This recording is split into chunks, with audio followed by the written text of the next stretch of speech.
ওকে, আমি শুরু করলাম। আজকে আমরা সার্ভিং এবং লেবেলিং সাবজেক্টের প্রথম ক্লাস শুরু করবো আর কি।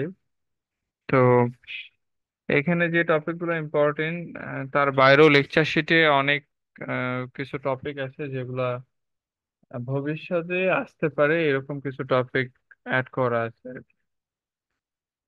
তো এখানে বেশ লেকচার গুলা হয়তোবা একটু বেশি সময় লাগবে। তো আমার তিনটা ক্লাস আছে সার্ভিং এবং লেবেলিং এর উপরে। তো তিন ক্লাসে যেহেতু শেষ করতে হবে, তো আমি চেষ্টা করব যেগুলা ইম্পর্টেন্ট সেগুলাকে প্রায়োরিটি দিয়ে, যেগুলা হচ্ছে লেস ইম্পর্টেন্ট সেগুলোকে আমি হয়তো বেসিকটা বুঝিয়ে দিয়ে একটা প্রবলেম করে দিয়ে বাকি হয়তো অন্যান্য গুলাকে বলবো যে আপনারা একটু দেখে নেবেন, এইভাবে হয়তো আগাবো আর কি। তো আমি শুরু করতেছি চেইন সার্ভিং দিয়ে। তো আমরা সার্ভিং এবং লেভেলিং এর যে রেফারেন্স বুক ফলো করব সেটা হচ্ছে দুইটা বই আছে, এন এন বসাক স্যারের, আর একটা হচ্ছে বিসি পনমিয়া। এই দুইটা রাইটারের বই আমরা ফলো করলেই যথেষ্ট হবে। আহ দুইটা বই মোটামুটি একই ধরনেরই। তো একটা যে কোনো একটা ফলো করলেও হবে। বিশেষ ক্ষেত্রে আমরা হচ্ছে বিসি পনমিয়া ফলো করতে পারি আর কি। তো এইখানে আমাদের ইম্পর্টেন্ট যে টপিক গুলো আছে তার মধ্যে হচ্ছে চেইন কারেকশন, এটা আমি 3 স্টার দিছি। অর্থাৎ এখান থেকে অনেকবার কোশ্চেন আসছে আহ আহ, বিগত বিভিন্ন পরীক্ষায়। রিসেন্ট না আসলেও উম, এ- আগে অনেক আসতো আর কি। টেপ কারেকশন এটা এখান থেকে কোনো কোশ্চেন আসে নাই, তবু আমি রাখছি যে ইন কেস ভবিষ্যতে হয়তো দিতে পারে, এইটাকে মাথায় রেখে হয়তো টেপ কারেকশনটা আমরা শিখবো। আর রিপ্রেজেন্টেটিভ ফ্র্যাকশন এখান থেকেও কখনো আসে নাই, তবুও আমার কাছে এটা ইম্পর্টেন্ট একটা টপিক মনে হয়, এই জন্য রাখছি আর কি। আহ, তো আমার কথা তো স্পষ্ট শোনা যাচ্ছে নাকি? মাঝে মধ্যে নেট কানেকশনের প্রবলেম হয়, সেক্ষেত্রে একটু আমাকে যদি রেসপন্স করি তাহলে আমার জন্য বুঝতে সুবিধা হবে যে অ্যাকচুয়ালি আপনারা আমার কথা শুনতে পাচ্ছেন কিনা। তো তো আমি প্রথমে যে টপিকটা যেটা বললাম চেইন কারেকশন, এখান থেকে মানে বেশ অনেকবারই প্রশ্ন আসছে। তো আমি যদি এটা এখান থেকে শুরু করি, তো তো এখানে আমরা চেইন কারেকশনে 3 ধরনের কারেকশন আছে। একটা হচ্ছে যে ইনকারেক্ট লেন্থ, এটাকে কারেক্ট করা। একটা হচ্ছে যে ইনকারেক্ট এরিয়া। আর আরেকটা হচ্ছে হাইপোটেনুজুয়াল অ্যালাউন্স আর কি। আম, এই 3 ধরনের কারেকশন আছে আর কি। আমরা যদি লেনটাকে কারেক্ট কারেক্ট করতে চাই তাহলে সেক্ষেত্রে আমাদের সেই যে ফর্মুলাটা ইউজ করছে এখানে, যে true length of the line will be L prime by L into measured length. এখানে এল প্রাইমটা কি? এল প্রাইমটা হচ্ছে যে true length plus minus error. আর এলটা কি? এলটা হচ্ছে standard or true length of the chain. আর মেজার্ড লেন্থ যেটা আমরা যেটা পরিমাপ করব আর কি, সেটা হচ্ছে মেজার্ড লেন্থ। তো এটা হচ্ছে মোটামুটি হচ্ছে ইনকারেক্ট লেন্থটাকে কারেক্ট করার ফর্মুলা। তো এইখানে বলতেছে যে প্লাস কখন হবে? প্লাস হবে যে যখন আমাদের দেখা যাচ্ছে যে এই চেইনটা লং হবে তখন প্লাস হয়তো, আর যখন নেগেটিভ হবে তখন হচ্ছে, যদি চেইনটা শর্ট হয় তাহলে সেক্ষেত্রে নেগেটিভ হবে। এই হচ্ছে মোটামুটি চেইন কারেকশন রিলেটেড ফর্মুলা। এরপর আমি যদি এইটা আমরা প্রবলেম করলে এই জিনিসটার বেসিক আমি ক্লিয়ার হয়ে যাবে, এই জন্য আমি আর এখানে আর বেসিকটা ক্লিয়ার করতেছি না, প্রবলেমে যে ক্লিয়ার করবো ইনশাল্লাহ। তো এখানে আমাদের এরিয়ার ক্ষেত্রে জাস্ট একটা পার্থক্য হচ্ছে, এখানে স্কোয়ার হবে, অর্থাৎ L prime by L whole square into হচ্ছে মেজার্ড এরিয়া আর কি। এখানে এরিয়া, ওখানে লেন্থ ছিল, এখানে এরিয়া। আর বাকি সব স্পেসিফিকেশন সেম, এল এল প্রাইম এগুলো একই আর কি। হাইপো হাইপোটেনুজাল যে অ্যালাউন্স আছে এটা কি অ্যাকচুয়ালি আমি যদি বলি, এখান থেকে কোনো প্রবলেম অ্যাকচুয়ালি আসে না। বাট এখান থেকে যেটা হয় যে বাস্তব ক্ষেত্রে বা প্র্যাকটিক্যাল কেসে আমাদের ব্যবহার করতে হয় যে কোনো একটা উঁচু বা উঁচু নিচু এরিয়াতে আমাদের সার্ভে করার ক্ষেত্রে সেক্ষেত্রে এটা কাজে লাগে আর কি। তো এইখানে যেটা বলছে যে this allowance is always added to the tape length. এখন আমাদের টেপ লেন্থ কত, যে এখানে যদি আমাদের টেপ লেন্থ এ বি এটা যদি টেপ লেন্থ হয়, তাহলে এইখানে আমাদের এসি সমান অ্যাকচুয়ালি কি কেউ বলতে পারবে? আর এটা যদি থিটা হয় তাহলে এসি সমান কি? সিম্পল ম্যাথমেটিক্যাল টার্ম, এখানে এসি সমান কি হবে? By AB square plus BC square. আচ্ছা, এইটা তো হচ্ছে আমি বলছি এল আর থিটা আছে, তার মানে এল থিটা রিলেটেড আমাকে অ্যান্সারটা দিতে হবে আর কি। cos theta। L by cos theta। L L sorry L আরেকবার। cos theta। আচ্ছা, এল কস থিটা একটা অ্যান্সার আসছে, আরেকটা অ্যান্সার আসছে মনে হয়। হ্যালো, আর কোনো অ্যান্সার নাই? এল কস থিটা অ্যান্সারটা ভুল আর কি, এল বাই কস থিটা অ্যান্সারটা ঠিক আর কি। By cos theta। হ্যাঁ, তো এল বাই কস থিটা মানে এল সেক থিটা আর কি। এ- ঠিক আছে। তাহলে এটা কেন হলো আমি যদি বলি যে উল্টা ক্যালকুলেশনে যদি যাই, যে আমরা নর্মালি জানি যে অতিভুজ থেকে আমরা যদি এটাকে দুইটা উপাংশে ভাগ করি, নর্মালি এটা হয় এল সেক থিটা ইন্টু কি হবে, কস থিটা হবে, তাই না? আর এটাকে উপরে উপাংশে ভাগ করলে L sec theta into sine theta হবে। আমি সেটাতে যাচ্ছি না, এইটাতেই যাচ্ছি, কারণ এখানে কস থিটা আর সেক থিটা কেটে যে এল আলটিমেটলি এল থাকবে আর কি। আমি মানে ব্যাক ক্যালকুলেশন করলাম বোঝানোর জন্য আর কি, বেসিকে যাচ্ছি না। তো এখানে আমাদের এল সেক থিটা হবে এসি। তো এইখানে নর্মালি যেটা হয় যে আমাদের যখন আমরা সার্ভে করি তখন সেক্ষেত্রে এই যে এবি যেটা আছে, আমরা যদি এইটাকে ব্যাস ধরে যদি এখানে একটা বৃত্তচাপ আঁকাই তাহলে সেটা এবি ওয়ানে যাচ্ছে, অর্থাৎ ট্রু যে টেপ লেন্থ সেটা কিন্তু AB one. True tape length কত? AB one. তো আমরা কিন্তু আমাদের এই কোনো একটা উঁচু মানে ভূমিতে, তাহলে আমাদের দরকার ঠিক বির ওপরে যে পয়েন্টটা সি, সেটা প্রয়োজন হয়।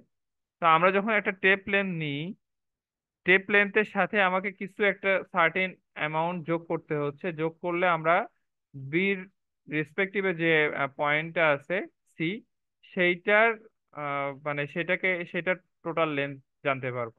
তাহলে সেটা ওই বি ওয়ান সি তাহলে কি কত কত হবে?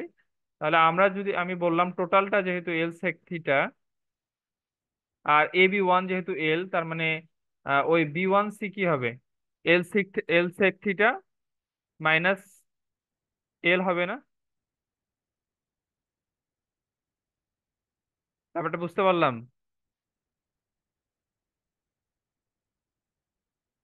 জি ভাই। তাহলে এখানে আমি যেটা বললাম যে এখানে আলটিমেটলি প্রথমে আমি বলছি যে এসিটা যেহেতু হচ্ছে এল sec theta R A B one যেটা এটা এল, তার মানে আলটিমেটলি বি ওয়ান সিটা হচ্ছে এল সেক থিটা মাইনাস এল। তাহলে এখান থেকে এল কমন নিলে এল মাইনাস এল, এল ব্র্যাকেটে এল সেক থিটা মাইনাস ওয়ান। ঠিক আছে। তাহলে আলটিমেটলি যে আমাদের এইটাকেই বলতেছি আমরা হাইপোটেনুজাল অ্যালাউন্স আর কি। তো এই রিলেটেড কোনো প্রবলেম নাই, জাস্ট জাস্ট প্র্যাকটিক্যাল কেসে আমাদের অনেক ক্ষেত্রে কাজে লাগে, এই জন্য এটা বোঝানো আর কি। আহ এরপরে আমরা যদি প্রবলেমে যাই, সরাসরি চেইন কারেকশন প্রবলেমে, এখানে তিন ধরনের কারেকশন দেখলাম। চেইন কারেকশন তিন ধরনের, একটা হচ্ছে ইনকারেক্ট লেন্থটাকে কারেক্ট করা, একটা হচ্ছে ইনকারেক্ট এরিয়াকে কারেক্ট করা, আর একটা হচ্ছে হাইপোটেনুজাল অ্যালাউন্স আর কি।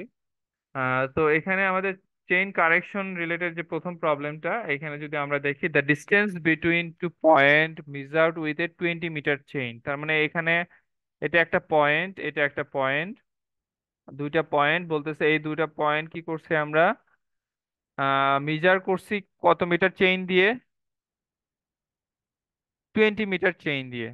তাহলে এইখানে টোটাল 20 মিটার মানে চেন দিয়ে কত পরিমাপ করছি, 327 মিটার। তার মানে অর্থাৎ এটা যদি এ পয়েন্ট হয় আর এটা যদি বি পয়েন্ট হয়, এদের দূরত্ব কত? 327 মিটার। তাই তো বোঝা যাচ্ছে নাকি?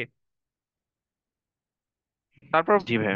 তারপর বলতেছে যে it was afterwards found that the chain was 3 centimetre too long. তার মানে আমরা পরিমাপ করার পরে যে ধরতে পারি যে আসলে চেইনটা 3 সেন্টিমিটার কি ছিল, লং ছিল। ঠিক আছে।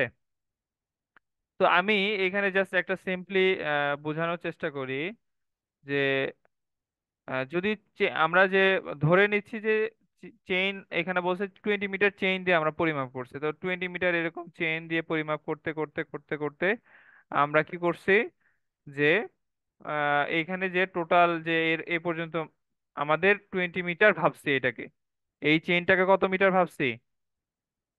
20 মিটার, মানে পরিমাপ করার সময় আর কি। 20 মিটার ধরে আমরা পরিমাপ পাইছি কত? 327 মিটার। কিন্তু চেইনটা অ্যাকচুয়ালি কি 20 মিটার না। কত মিটার? এইটা হচ্ছে 3 সেন্টিমিটার আরো বেশি লং, তাই না? 20.03। মানে হ্যাঁ, তাই 20.03 মিটার আর কি। মানে আমি 3 সেন্টিমিটার লং, তার মানে এইখান থেকে 20 মিটারের চেয়ে একটু বড়, এরকম করে করে আমরা যদি আহ, এটাকে পরিমাপ করি, তার মানে অ্যাকচুয়ালি কি হবে, যে এইটা কি 327 মিটার হবে?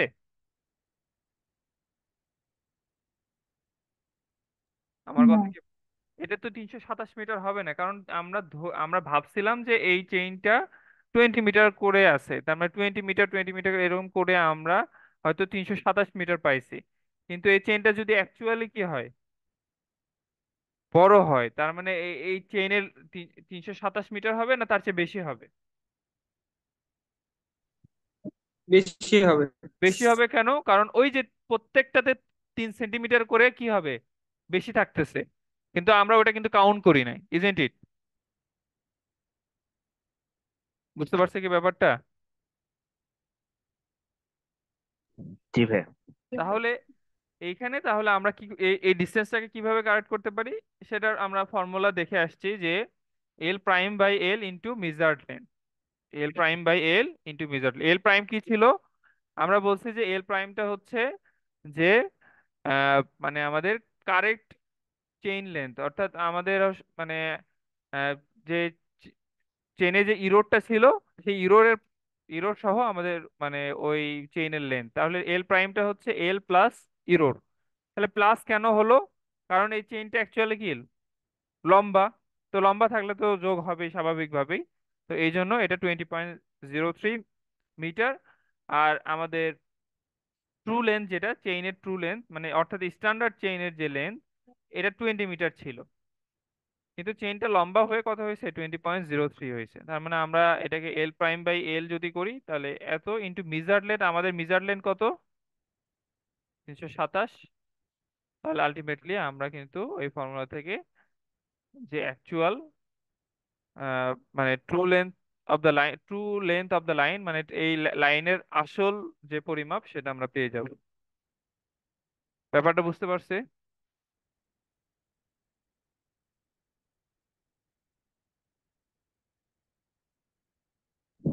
জি ভাই। আচ্ছা, এখানে একটা জিনিস অনেকের ধরতে অসুবিধা হয়, সেটা হচ্ছে যে এইখানে মানে যে 20 মিটার যেটা আছে, এটা কি ভুল লেন্থ না? জি ভাই। মানে 20 মিটার কিন্তু আমার মানে আমি যে ভাবতেছি সেই অনুযায়ী ভুল লেন্থ, ইজেন্ট ইট? জি ভাই। কিন্তু চেইনটা যে স্ট্যান্ডার্ড চেইন মানে 20 মিটারের চেইন ছিল, কোনো কারণে এটা টেম্পারেচারের কারণে হোক বা অন্য কোনো কারণে হোক, এটা কিন্তু লম্বা হয়ে গেছে। তো ওই দৃষ্টিকোণ থেকে এরা মানে বইয়ের ভাষায় বলা হচ্ছে যে এই 20 মিটারটাকে কি বলছে ওরা, ট্রু লেন্থ বলছে। আর এই যে 20-র পরে যেটা মানে বাড়তি হয়েছে, এটাকে কি বলছে ওরা, মানে ইরোর লেন্থ বা যেটাই যেটাই বলি।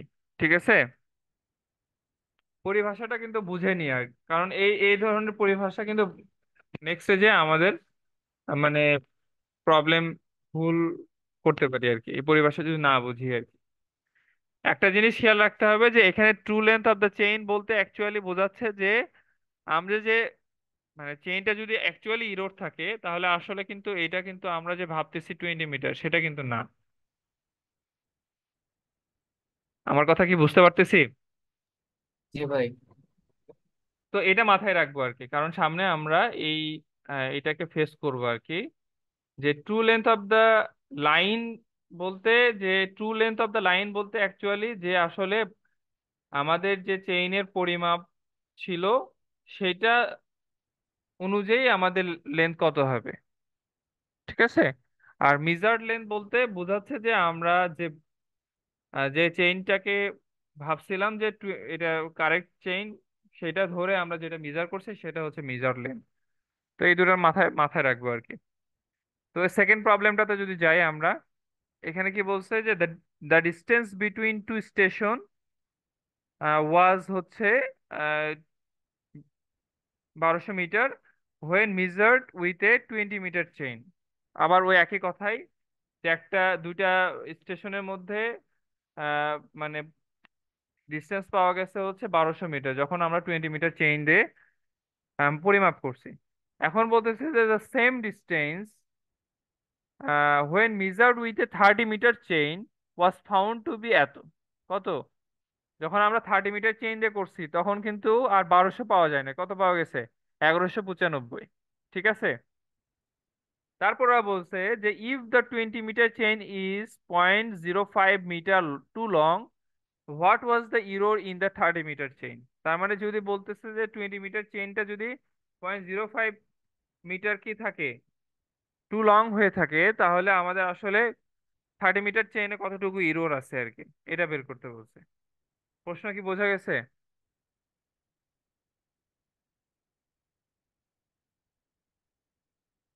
প্রশ্ন তো বুঝতে পারছি। কারণ প্রশ্ন বুঝলে আমাদের প্রবলেম কিন্তু অর্ধেক মানে হয়ে যায় আর কি, 50% আমরা অ্যান্সার পেয়ে যাই। তো এইখানে আমরা দেখি যে distance between the two station 1200 metre, এটা অ্যাকচুয়ালি কি আমাদের? এটা মিজার্ড লেন্থ না? Measureland measure measured length. আর সুইজারল্যান্ড।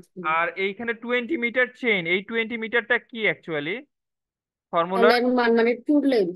এটা হচ্ছে ট্রু লেন্থ অফ দা, অর্থাৎ true length of the chain বলতে এটাকে আমরা এল এল দ্বারা প্রকাশ করছি, তাই না? Isn't it? জি এল দ্বারা প্রকাশ করছি। এরপরে আমরা কিন্তু এল প্রাইম পাচ্ছি। এল প্রাইমটা কত? যেহেতু 0.05 মিটার টু লং, তাহলে এল প্রাইমটা হবে 20.05, তাই কি না? তাহলে এই ইনফরমেশন গুলো থাকলে আমরা কি ওই দুইটা স্টেশনের মধ্যে অ্যাকচুয়াল কত ডিস্টেন্স ছিল সেটা পাবো কিনা? জি তাহলে এখানে true length of the line আমরা যদি লিখি তাহলে 20.05 ডিভাইডেড বাই 20 × 1200, তাহলে আমরা পাচ্ছি যে 1203 মিটার। তাহলে এই 1203 তার মানে কি, এটা তো অ্যাকচুয়াল আমার ডিস্টেন্স, ইজেন্ট ইট? এইটা ওই দুইটা স্টেশনের কি অ্যাকচুয়াল ডিস্টেন্স, তাই না? জি আচ্ছা, এখন আমাদের সেম ফর্মুলাই, তার মানে এখানে L prime divided by L into আমরা বলছি মেজার্ড লেন্থ ইকুয়াল হচ্ছে আমাদের ট্রু লেন্থ। তাহলে ট্রু লেন্থ তো আমরা পেয়ে গেছি 1203, তাই না?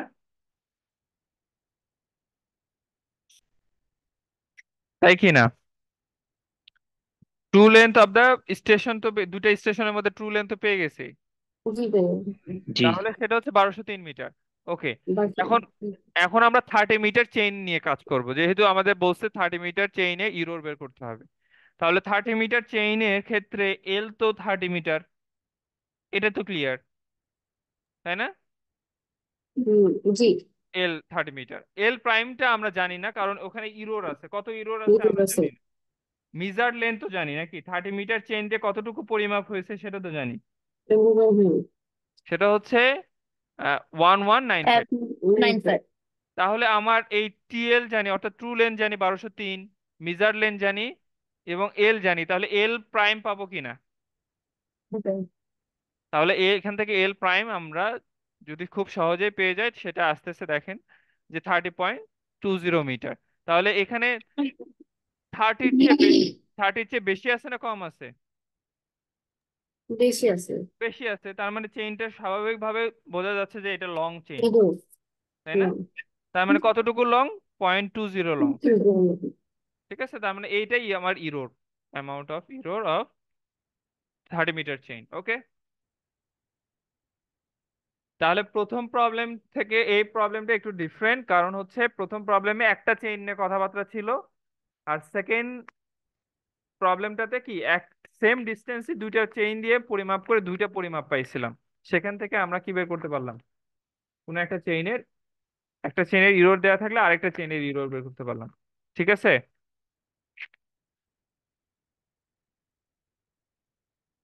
আচ্ছা। তারপরে আমরা আসি যে 3 নম্বর প্রবলেম, এটা আরেকটু ডিফারেন্ট। কিরকম ডিফারেন্ট?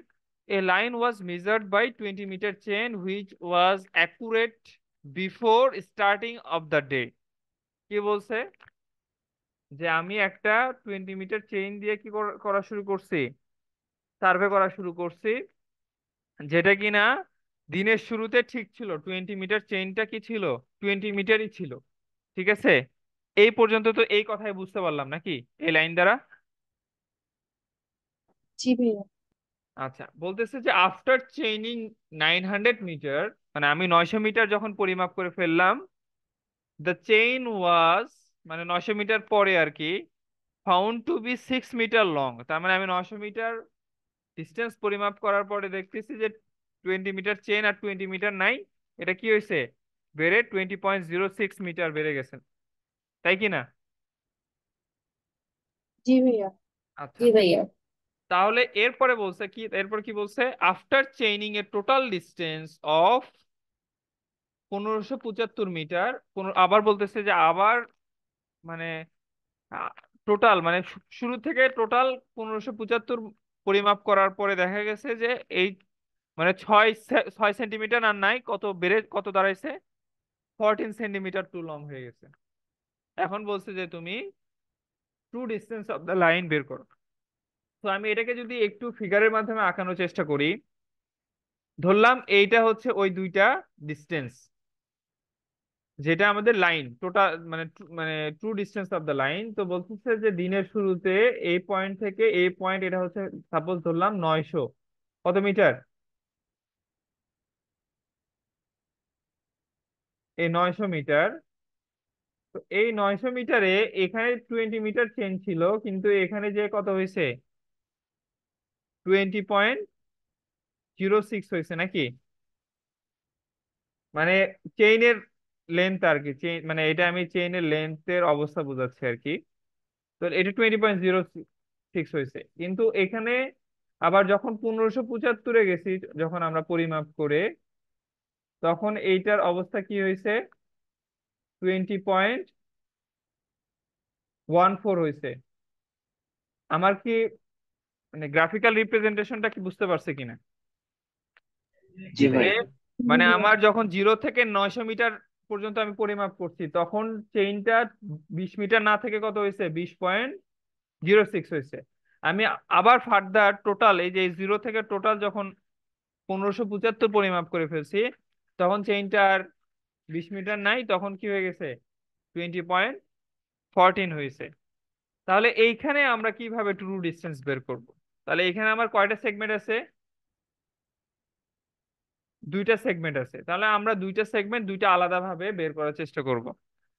তাহলে এইটার ক্ষেত্রে, মানে এর আগের প্রবলেম গুলাতে আমরা যখন সার্ভে শুরু করছি, তখন থেকেই শুরুতেই ভুল ছিল চেইনটা। ঠিক আছে, কিন্তু এইটার ক্ষেত্রে কি হচ্ছে? চেইনটা কিন্তু শুরুতে ভুল ছিল না, পরিমাপ করতে করতে যে কি হয়েছে? ভুল হয়েছে। পার্থক্যটা বুঝতে পারছি এর আগে দুইটা প্রবলেম এবং এই প্রবলেমের মধ্যে? জি ভাই। আচ্ছা, জি জি ভাইয়া। তাহলে এইটার ক্ষেত্রে তার মানে এইখানে এই যে এই ইনিশিয়াল অবস্থা ইরোর কত ছিল? জিরো। জিরো। 0 এই অবস্থায় ইরোর কত? 6 centimetre, zero zero point point zero zero zero six six. তাহলে এইখানে যেহেতু এই ইরোডটা আস্তে আস্তে আস্তে আস্তে বাড়ছে, তাহলে এই দুইটা ডিস্টেন্সের মধ্যে আমরা এখানে আমরা কি একটা এভারেজ ইরোড বের করে নিব, তাহলে যেটা কিনা আমরা শুরু থেকে শেষ পর্যন্ত লেন্থের জন্য কনসিডার করব। তাহলে এইখানে দুইটা ইরোডের মাঝে মধ্যে এভারেজ কত হবে? 0 + 0.06 ডিভাইডেড বাই কত হবে? 2। তার মানে আমাদের ইরোডটা কত হবে? 0.03, ইজেন্ট ইট? জি ভাই। তাহলে আমরা এই এই এতটুকু ডিস্টেন্সের জন্য ধরে নিতে পারি যে ইরোর হচ্ছে 0.03, অর্থাৎ তাহলে এল প্রাইম কত হবে? 20 প্লাস ইরোর, যেহেতু এটা লং, তাহলে 0.03। তাহলে এইখানে এল প্রাইম এই এতটুকু লেন্থের জন্য এল প্রাইম কত আমার? 20.03। আর এল তো আমার জানি 20। তাহলে কতটুকু পরিমাপ করছি আমরা? 900 মিটার। তাহলে আমরা ট্রু লেন্থ পাবো না অতটুকু, ফার্স্ট সেগমেন্টের ট্রু লেন্থ পেয়ে যাব না? জি জি ভাই। ভাইয়া। তাহলে এটা একটা কাজ হলো। এরপরে আমার যখন সেকেন্ড সেগমেন্টে গেছি, তখন তাহলে এইটার শুরুতে কত ছিল? 0.06। আর এখানে কত? 0.14। তাহলে এই দুটারও এভারেজ আমার জানতে হবে, তাই কি না? জি ভাই। তাহলে এখানে এভারেজ কত হবে? আমরা যদি তাহলে এই দুটা যোগ করে 0.06 প্লাস হচ্ছে 0.14 ডিভাইডেড বাই কি হবে? 2 হবে, অর্থাৎ এখানে মনে হয় 0.1 হবে নাকি? কারণ উপরে 20 হচ্ছে, তাহলে ডিভাইডেড 2 দ্বারা ভাগ করলে 0.1 হবে। তাহলে এই জায়গাটাতে আমার ইরোর কত? 0.1। তাহলে এটার সাথে আমার এল প্রাইম কত হবে অ্যাকচুয়ালি এই সেগমেন্টে? এল প্রাইম হবে 20.1। তাহলে এখানে মিজার্ড লেন্থ কত? এই 1575 মাইনাস 900 হবে না? জি। তাই কি না? তাহলে জি ভাই। 1575 - 900, এখান এটা আমার হবে মিজার্ড লেন্থ। আর তাহলে বাকিটুকু আমরা খুব সহজেই বের করতে পারবো, যেটা কিনা এই যে এখানে দেয়া আছে। মিজার্ড লেন্থ হচ্ছে 1575 থেকে এত, এল প্রাইমটা হচ্ছে 20.1। তাহলে খুব সহজে আমরা এই ফর্মুলা থেকে true length of the line, এইটা একটা সেগমেন্ট, আর এই যে আমার 901 পয়েন্ট সামথিং, এইটা একটা সেগমেন্ট, তাহলে দুটাকে যোগ করে আমরা ট্রু ডিস্টেন্স পেয়ে যাবো। ওকে, এই প্রবলেম বুঝতে পারছি? জি ভাই। আচ্ছা। তো এখানে আমি একটা প্রবলেম অ্যাড করছি, যেটা কিনা বিভিন্ন জায়গায় আসছে, ডেস্কোতে আসছে এবং আরো অন্যান্য জায়গায় আসছে। এই আগের স্লাইডটা আরেকটু আরেকটু দেখবো, জাস্ট ফার্স্ট সেকেন্ড। এইটা হ্যাঁ হ্যাঁ হ্যাঁ। কোনো কোশ্চেন এখানে?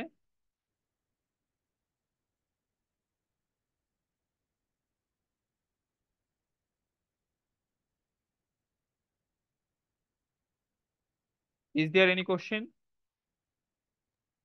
ঠিক আছে। Okay, thank you. তাহলে আমরা নেক্সট যে প্রবলেমটা, এখানে আমরা কি করতেছি যে প্রবলেমটা ভালোভাবে পড়বো এবং আমি সবাইকে জিজ্ঞেস করব যে আসলে প্রশ্নটা বুঝতে পারছি কিনা। এ কারেক্ট ডিস্টেন্স, এখানে কি বলা আছে? A correct distance of 200 metre was measured with a 20 metre chain which was actually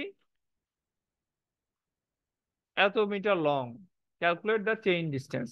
তাহলে এইখানে যে 2000 মিটার আছে, এই এইটা অ্যাকচুয়ালি কি? টিএল। এটাই কারেক্ট। দিস ইজ কারেক্ট, অর্থাৎ ট্রু লেন্থ। বোঝা গেছে? দিস ইজ ট্রু লেন্থ, কারণ এখানে বলেই দেয়া আছে এটা কি কারেক্ট ডিস্টেন্স বা ট্রু ডিস্টেন্স। ওকে, তাহলে ওয়াজ মেজার্ড, এখানে যদি কারেক্ট কথাটা না লেখা থাকতো, তাহলে কিন্তু এটা কি হয়ে যাইতো? মেজার্ড লেন্থ হয়ে যাইতো। মেজর। আবার এখানে যদি কারেক্ট কথাটা না লেখা থাকে এবং এখানে যে চেইন ডিস্টেন্স লেখা থাকে, তবুও এটা ট্রু লেন্থ হবে। কারণ চেইন ডিস্টেন্সটা বলতে বোঝায় যে এটা মেজার্ড ডিস্টেন্স, যেটা সেটাকে চেইন ডিস্টেন্স বোঝায়। বোঝা গেছে কথা? চেইন ডিস্টেন্স বলতে কি বোঝায়? যে আমি পরিমাপ করে যতটুকু পাইলাম সেটা হচ্ছে কি চেইন ডিস্টেন্স। তো এইখানে একটা জিনিস আমরা পরিভাষার ক্ষেত্রে আমরা খেয়াল রাখবো যে আসলে কি পরিভাষা লেখা আছে। ঠিক আছে, ঠিক আছে। তো এটা আমাদের এখানে ট্রু লেন্থ, আর এইটা 20 মিটার যেটা এটা এল। আর এই যে 24.95 যেটা আছে এটা ডিরেক্ট কি এল প্রাইম দেয়া আছে। তাহলে এখান থেকে আমরা খুব সহজেই চেইন ডিস্টেন্স বা মেজার্ড লেন্থ যেটা সেটা আমরা খুব সহজেই বের করতে পারবো। ঠিক আছে।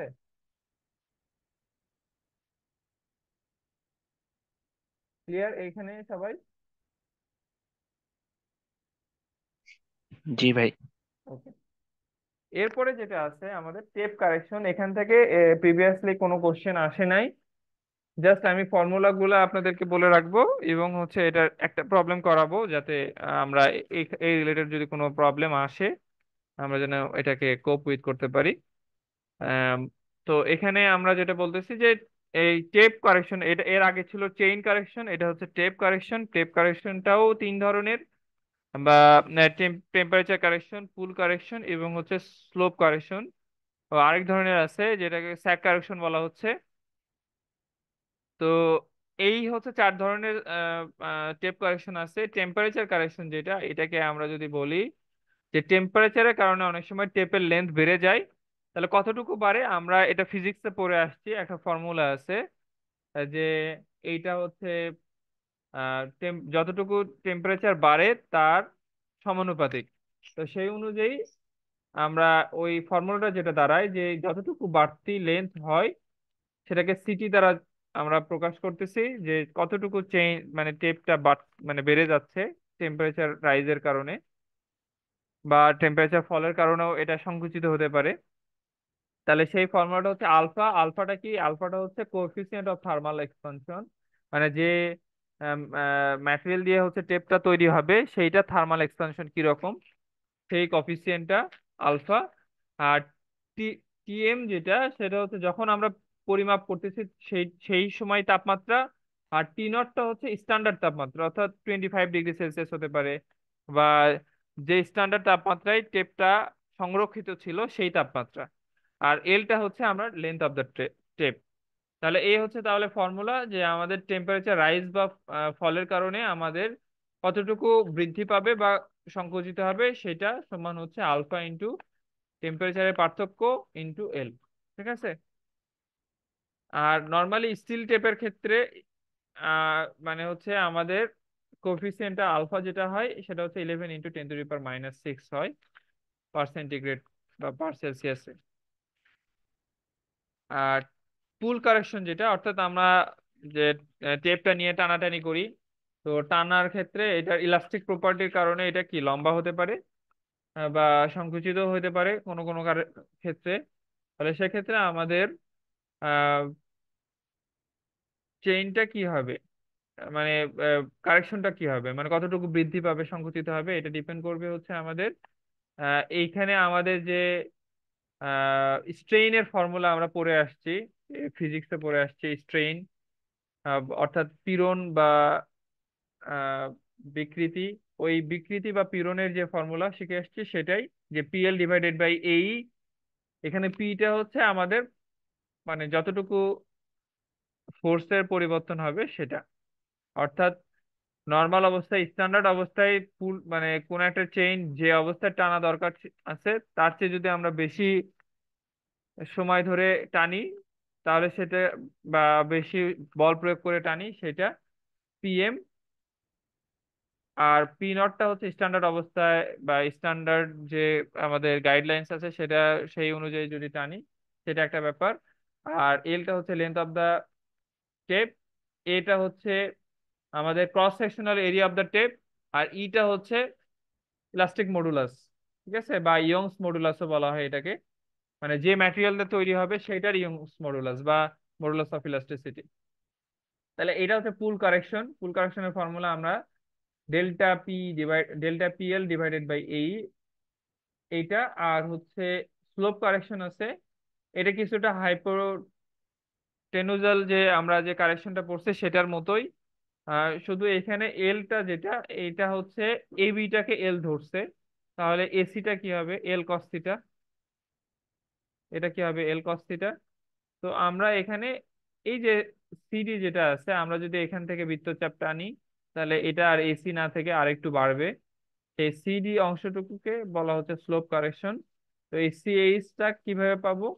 আমরা যদি এই এল থেকে এল কস থিটা বাদ দিই, তাহলে কিন্তু আমরা আলটিমেটলি এল থেকে এল কস থিটা বাদ দিলে 1 - cos থিটা, এটা কিন্তু আমাদের চেইন কারেকশন মানে বা স্লোপ কারেকশন, এই যে এখানে লেখা আছে।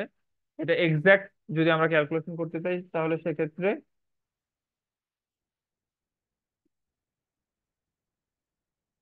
এইটা এক্সাক্ট ক্যালকুলেশন করলে আমরা এই ফর্মুলা ইউজ করব। আর যদি আমরা অ্যাপ্রক্সিমেট ক্যালকুলেশন করতে চাই, তাহলে সেক্ষেত্রে এখানে এই মানে এই কস থিটা যেহেতু অনেক ছোট যদি হয়, তাহলে আমরা এটাকে 0 ধরতে পারি। আর কস 0 সমান আমরা কত জানি?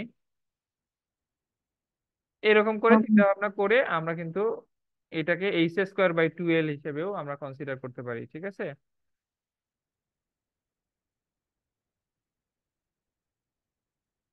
তো এই হচ্ছে মোটামুটি আমাদের স্লোপ কারেকশন। এইটা রিলেটেড কোনো মানে প্রবলেম নাই যদিও। এরপরে আমাদের স্যাগ কারেকশন আছে। অর্থাৎ স্যাগ কারেকশন বলতে বোঝাচ্ছে যে আমি এই প্রান্তে চেইন ধরছি, আরেক প্রান্তে আরেকজন ধরছে। চেইনটা কিন্তু ওইভাবে সোজা করে আমরা ধরতে পারি না, কিছুটা কি হয়ে যায়, এবং স্যাগের মতো থাকে আর কি। এটা স্যাগটা হয় কিসের জন্য? ওই যে চেইনটা থাকে বা টেপটা থাকে, তার একটা ওয়েট থাকে, সেই ওয়েটের ভরের কারণে কি হয়, কিছুটা নিচের দিকে স্যাগ হয়। তাহলে এই স্যাগ কতটুকু হবে, এই যে এই কতটুকু স্যাগ হবে, সেটা ডিপেন্ড করবে আমাদের এই প্যারামিটারের ক্ষেত্রে। অর্থাৎ L into L W W divided by 24 n² PM²। পিএমটা হচ্ছে আমরা কত বলে টানতেছে সেটা।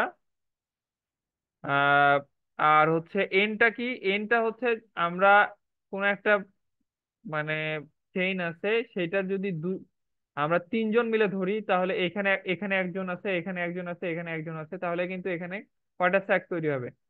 দুইটা স্যাক তৈরি হবে। আর যদি দুইজন ধরি, তাহলে কয়টা হবে? একটা স্যাক তৈরি হবে। তাহলে এই যে আমরা এখানে একটা দুইটা এরকম মানে কয়জন ধরতেছি তার উপর ডিপেন্ড করতেছে। তাহলে এই যে এই কয়টা স্যাক হচ্ছে, সেই নাম্বারটাকে আমরা বলতেছি এন, ঠিক আছে? তাহলে এই হচ্ছে মোটামুটি এখানে আমাদের যদি ফর্মুলা দেখতে চাই, তাহলে এলটা হচ্ছে আমাদের টেপ টেপ লেন্থ, এটা তো জানি। ডাব্লুটা হচ্ছে ওয়েট অফ দা টেপ, মানে আমাদের টেপের টোটাল ওয়েট। এখন টেপটা অনেক সময় পার মিটারে টেপের লেন্থ মানে ওয়েট দেওয়া থাকে। তাহলে সেক্ষেত্রে আমরা টোটাল লেন্থ দ্বারা যদি ওই মানে পার ওয়েটটা গুণ দিই, তাহলে আমরা কিন্তু টোটাল ওয়েট পাবো, ঠিক আছে? এই ডাব্লুটাকে ওরা হচ্ছে পার ইউনিট লেন্থে ওয়েট ধরছে, ছোট ডাব্লু। তাহলে ওটার সাথে এল গুণ করতে হবে, তাহলে এটা কিন্তু আমরা ডাব্লু পাবো, বড় ডাব্লু পাবো। তো ওই ফর্মুলাটাকে জাস্ট এখানে L × W² divided by 24 n² PM², এটা হচ্ছে আমাদের স্যাক কারেকশন। তো এই হচ্ছে মোটামুটি টেপের কারেকশন রিলেটেড তিনটে ফর্মুলা আমরা দেখলাম। এই তিনটা ফর্মুলা দিয়ে আমরা একটা প্রবলেম করব এখানে। সে প্রবলেমটা হচ্ছে যে বলতেছে যে এই steel tape was exactly 30 metre long. তাহলে এটা কি? এল, তাই না? At 20 degree Celsius.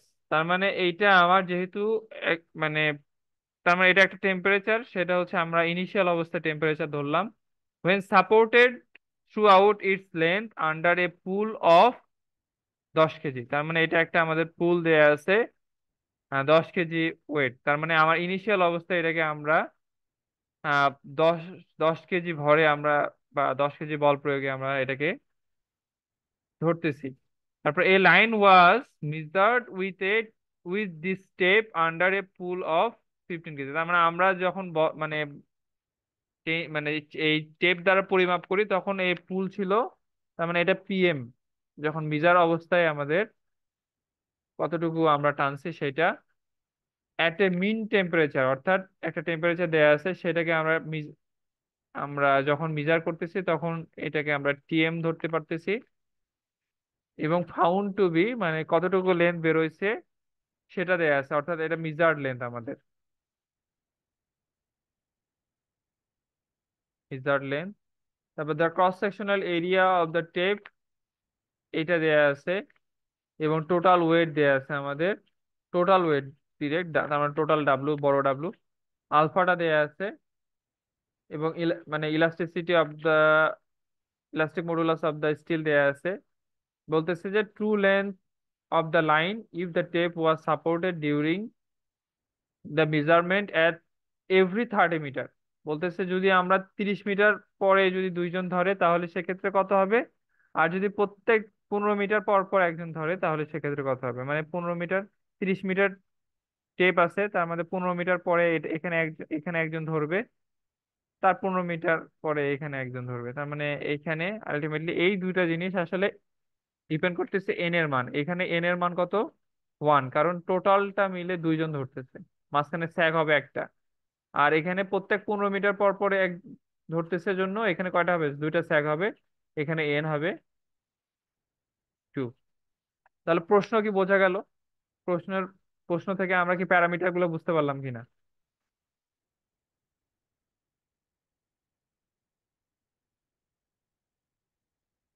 বুঝতে পারছে কি? হ্যাঁ, ওই যে 10 কেজি আর 15 কেজির ব্যাপারটা একটু বললে ভালো হয়। 10 কেজি হচ্ছে যখন আমরা টেপটা মানে সংরক্ষণ অবস্থায় থাকে, সংরক্ষিত অবস্থায় থাকে বা স্ট্যান্ডার্ড অবস্থায় থাকে, তখন এটাকে মানে 10 কেজি টানা অবস্থায় মানে রাখা হয়। ঠিক আছে, সহজ কথা।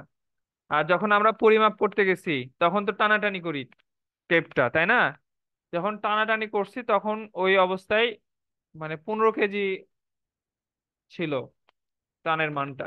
বোঝা গেছে কথা? জি ভাই। অর্থাৎ এটা পিএম, আর ওই ইনিশিয়াল অবস্থা যেটা হচ্ছে সেটা পি নট আর কি। তাহলে এইখানে আমাদের যেহেতু ট্রু লেন্থ বের করতে বলছে, তাহলে টেপের কারেকশন কয়টা আছে আমাদের, 3টা কারেকশন মেজর, যেহেতু এখানে আমাদের স্লোপ রিলেটেড কোনো কিছু নাই। তাহলে 3টা কারেকশন, প্রথমটা হচ্ছে টেম্পারেচার কারেকশন। টেম্পারেচার কারেকশনের জন্য আমরা ফর্মুলা কি পাইছিলাম, কতটুকু লেন্থ বাড়বে না কমবে এটা ডিপেন্ড করবে টেম্পারেচারের উপরে। যে temperature alpha TM minus T nought into কি ছিল, এল ছিল। এল। তাহলে এখানে আলফার মান কিন্তু দেয়া আছে, সেটা কত, 11 × 10⁻⁻⁶। টিএম এর মান দেয়া আছে, টিএম অর্থাৎ যখন মেজার করছি তখন টেম্পারেচার কত ছিল, 32 ডিগ্রি সেলসিয়াস। তার মানে টেম্পারেচার বেশি ছিল। তাহলে বেশি থাকলে কি হবে, মানে স্বাভাবিকভাবেই কি হবে, সিটিটা যেটা বের করবো আমরা সেটা কি হবে, পজিটিভ। এখানে একটা পজিটিভ কি মান পাবো, তাই না? মানগুলো যদি বসাই, টি নট এর মান কত, 20, এল এর মান হচ্ছে 30 মিটার, তাহলে এখান থেকে আমরা একটা সিটি পাবো কিনা, টেম্পারেচারের কারণে একটা কারেকশন পাচ্ছি। এরপরে হচ্ছে পুলের কারেকশন, একটা কারেকশন সেটা আমি বললাম যে পুল করলে হচ্ছে কিছুটা বিকৃতি হয়। তাহলে সেক্ষেত্রে হচ্ছে PM minus P not into কি, এল, ডিভাইডেড বাই এই, তাই না? তাহলে এই পি, এইটা আমাদের কি পিএম কত, 15, আর ইনিশিয়াল অবস্থা কত ছিল, 10। আর এল তো আমরা জানি, cross sectional area of the tape দেয়া আছে, কত দেয়া আছে যেন এখানে, 0.03 সেন্টিমিটার স্কোয়ার। তো এখানে খেয়াল রাখতে হবে যেন উপরে উপরে এটার উপরে যদি মিটার ব্যবহার করি তাহলে এই ক্রস সেকশনাল এরিয়াটাকেও আমরা কি করে নিব, মিটার স্কোয়ার করে নিব, ঠিক আছে?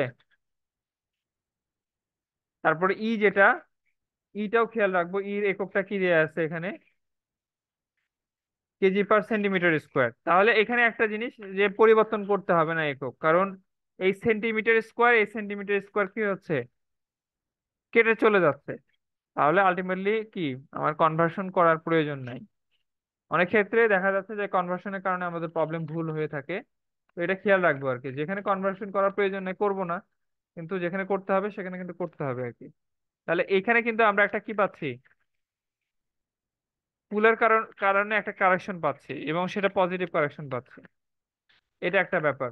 তাহলে দুইটা কারেকশন পাইলাম। আরেকটা হচ্ছে কি, টেম্পারেচার কারেকশন পাইলাম, পুল কারেকশন পাইলাম, ফর্মুলাগুলো বসানোর পরে আমরা পাচ্ছি। এবং আরেকটা হচ্ছে স্যাক কারেকশন। স্যাক কারেকশনে এল এর মান বললাম, এখানে দুইটা পোর্শন আছে, একটা বলছে যে 30 মিটার ধরে কত হবে, আর এটা বলছে যে 15 মিটার পর, মানে যদি পর পর আমরা ধরি তাহলে সেক্ষেত্রে কত হবে। তাহলে 30 মিটারের ক্ষেত্রে এন এর মান কত হবে আমি বলছি, স্যাক হবে একটা, তাহলে এখানে এন এর মান 1 ধরে একটা বের করছে। আর ডাব্লুর মান কোথায় পাচ্ছে, টোটাল ওয়েট যেহেতু দেয়া আছে এখানে আমাদের প্রশ্নে, টোটাল ওয়েট এই যে 0.693, তাহলে ও সেইটাই বসাইছে এখানে, মানগুলো বসাই। এখানে আমাদের টোটাল কারেকশন যেহেতু এই এই স্যাক কারেকশনটা নেগেটিভ কারেকশন হয়, অলওয়েজ নেগেটিভ। এখানে আমাদের প্রশ্নে বলা আছে যে sag the sign of the correction always negative, sag কারেকশনটা অলওয়েজ নেগেটিভ হয়। কিন্তু পুল কারেকশনটা ডিপেন্ড করবে যে পি এম আর পি নট এর উপরে, যদি পি নটটা বড় হয় তাহলে নেগেটিভ হবে। এটার ক্ষেত্রেও তাই, টেম্পারেচারের ক্ষেত্রেও টি নট যদি বড় হয় তাহলে নেগেটিভ হবে। তাহলে সেই অনুযায়ী আমাদের কারেকশন কিন্তু চলে আসবে। তাহলে এখানে টোটাল কারেকশনটা দুইটা পজিটিভ আসছে, একটা নেগেটিভ, তার মানে অন এভারেজ পজিটিভ আসছে আমাদের। তাহলে অর্থাৎ ট্রু লেন্থ মানে আমাদের এল প্রাইমটা হবে এল প্লাস ই। তাহলে সেক্ষেত্রে এল প্রাইমটা পাইলাম L prime divided by L into হচ্ছে মেজার্ড লেন্থ করলে আগের ফর্মুলা অনুযায়ী আমরা এখানে total true length of the tape পাবো। বোঝা গেছে কথা? এখানে তিনটা কারেকশন বের করে নেওয়া, আর কিছুই না ফর্মুলা থেকে। আর এই ফর্মুলা তো আমাদের আমরা পড়ে আসলাম। সিপির মানটা স্লাইডের সাথে মিলতেছে না। সিপির মানটা এখানে কি মানে ক্যালকুলেশন করে মিলতেছে না? আচ্ছা হ্যাঁ, ঠিক আছে ঠিক আছে। ঠিক আছে, ওকে। আর ঠিক না ঠিক আছে। থাকলেও সমস্যা নাই, এখানে যে একবারে ঠিক হইতে হবে এমন মানে না, বইয়ে ভুল থাকতেই পারে। ঠিক আছে, আমরা দেখবো মেজর কনসার্ন হচ্ছে এইটা ঠিক আছে কিনা। ঠিক আছে, ক্যালকুলেশন এইটা ইরোর থাকতেই পারে, কিন্তু আমাদের মেইন যে পোর্শনটা ওটা ঠিক আছে কিনা এটা দেখতে হবে। তো যাই হোক, এখানে আমাদের টেপ কারেকশনের পর্যন্ত এই ছিল। আর এখানে বললাম যদি আমরা সাপোর্ট মানে 15 মিটার পর পর সাপোর্ট দিই তাহলে সেক্ষেত্রে এন এর মান কিন্তু 2 হবে, আর 2 হলে এখানে আমাদের এন এর স্কোয়ার 2 স্কোয়ার হবে। তাহলে সেই অনুযায়ী কিন্তু একটা ডিফারেন্ট মানে ভ্যালু আসবে আর কি আমাদের ট্রু লেন্থ। ঠিক আছে, তো যেহেতু দুইটা কোশ্চেন আলাদা আছে এই জন্য এ আর বি পোর্শন ডিফারেন্ট অ্যান্সার হবে আর কি। তাহলে এই হচ্ছে মোটামুটি আমাদের টেপ কারেকশন রিলেটেড ভাই প্রবলেম। একটা কোশ্চেন ছিল। জি ভাই, প্লিজ। ভাই পরে যে যখন বললো যে 15 মিটার, ওইটার জন্য আমরা বাকি দুইটা কারেকশন করব না, টেম্পারেচার আর ফুল? টেম্পারেচার, হ্যাঁ এই টেম্পারেচার ওটার কারেকশন প্রয়োজন নাই, কারণ ওটার উপর ডিপেন্ড করতেছে না। যখন সাপোর্ট দিচ্ছি এই সাপোর্টের উপর ডিপেন্ড করতেছে না তো, করতেছে কি মানে আমরা যদি মানে ওই সাপোর্ট সাপোর্টের এখানে কোনোভাবে সাপোর্টের উপর ডিপেন্ড করতেছে কিনা ফুল কারেকশন এবং টেম্পারেচার কারেকশন করতেছে না। কিন্তু যদি আমরা ধরি যে এলটা 15 মিটার 15 মিটার করে ধরবো, এটা 15 মিটার ধরবো, তাহলে আরেকটা 15 মিটারের জন্য বের করতে হবে সেম জিনিস, আলটিমেটলি দুটা যোগ করে এটাই আসবে। বোঝা গেছে কি? জি ভাই। যে যিনি প্রশ্ন করলেন আর কি, কারণ আমরা সাপোর্ট দিচ্ছি 15 মিটার, তাহলে এই 15 মিটারের জন্য আলাদাভাবে যদি টেম্পারেচার কারেকশন বের করি আবার এই 15 মিটারের জন্য করি, আলটিমেটলি দুটা যোগ করে টোটাল এলই হবে। ঠিক আছে, তো এই জন্য আমাদের পুল কারেকশনের আর টেম্পারেচার কারেকশনের প্রয়োজন নাই এখানে। সাপোর্টের উপর ডিপেন্ড করতেছে স্যাক কারেকশন। কারণ আমরা যদি এইখানে 10 মিটার পর পরে সাপোর্ট দিতাম তাহলে এন এর মান কত হইতো, এখানে একটা স্যাগ হইতো, এখানে একটা স্যাগ হইতো, এখানে একটা স্যাগ হইতো, মানে 3 হতো এন এর মান। ঠিক আছে, বোঝা গেল কি? এখানে 15 মিটার না থেকে যদি 10 থাকতো তাহলে কি হইতো, এন এর মান কত হইতো, 3 হতো। ঠিক আছে, এই ব্যাপারটা তো বুঝতে পারছি নাকি?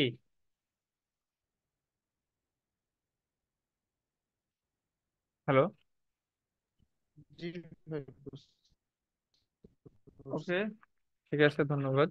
তাহলে আমরা টেপ কারেকশনের এ পর্যন্ত আসলাম। ভাই এরপরে জি, ওই যে পিএম এর মানটা কি ভাই অলওয়েজ বেশি হবে পিনের?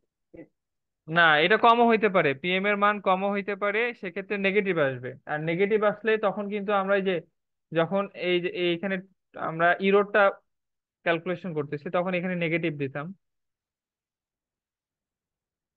বোঝা হ্যাঁ, গেল? বুঝতে পারছি, বুঝতে পারছি। তাহলে আর এখানে এই টোটাল কারেকশনটা যদি নেগেটিভ হয় আমার, তার মানে বোঝা যাচ্ছে যে এখানে লং নাই, কি আছে, শর্ট হবে। তাহলে শর্ট হলে এখানে মাইনাস করব, এল প্রাইমেরটা কম হবে।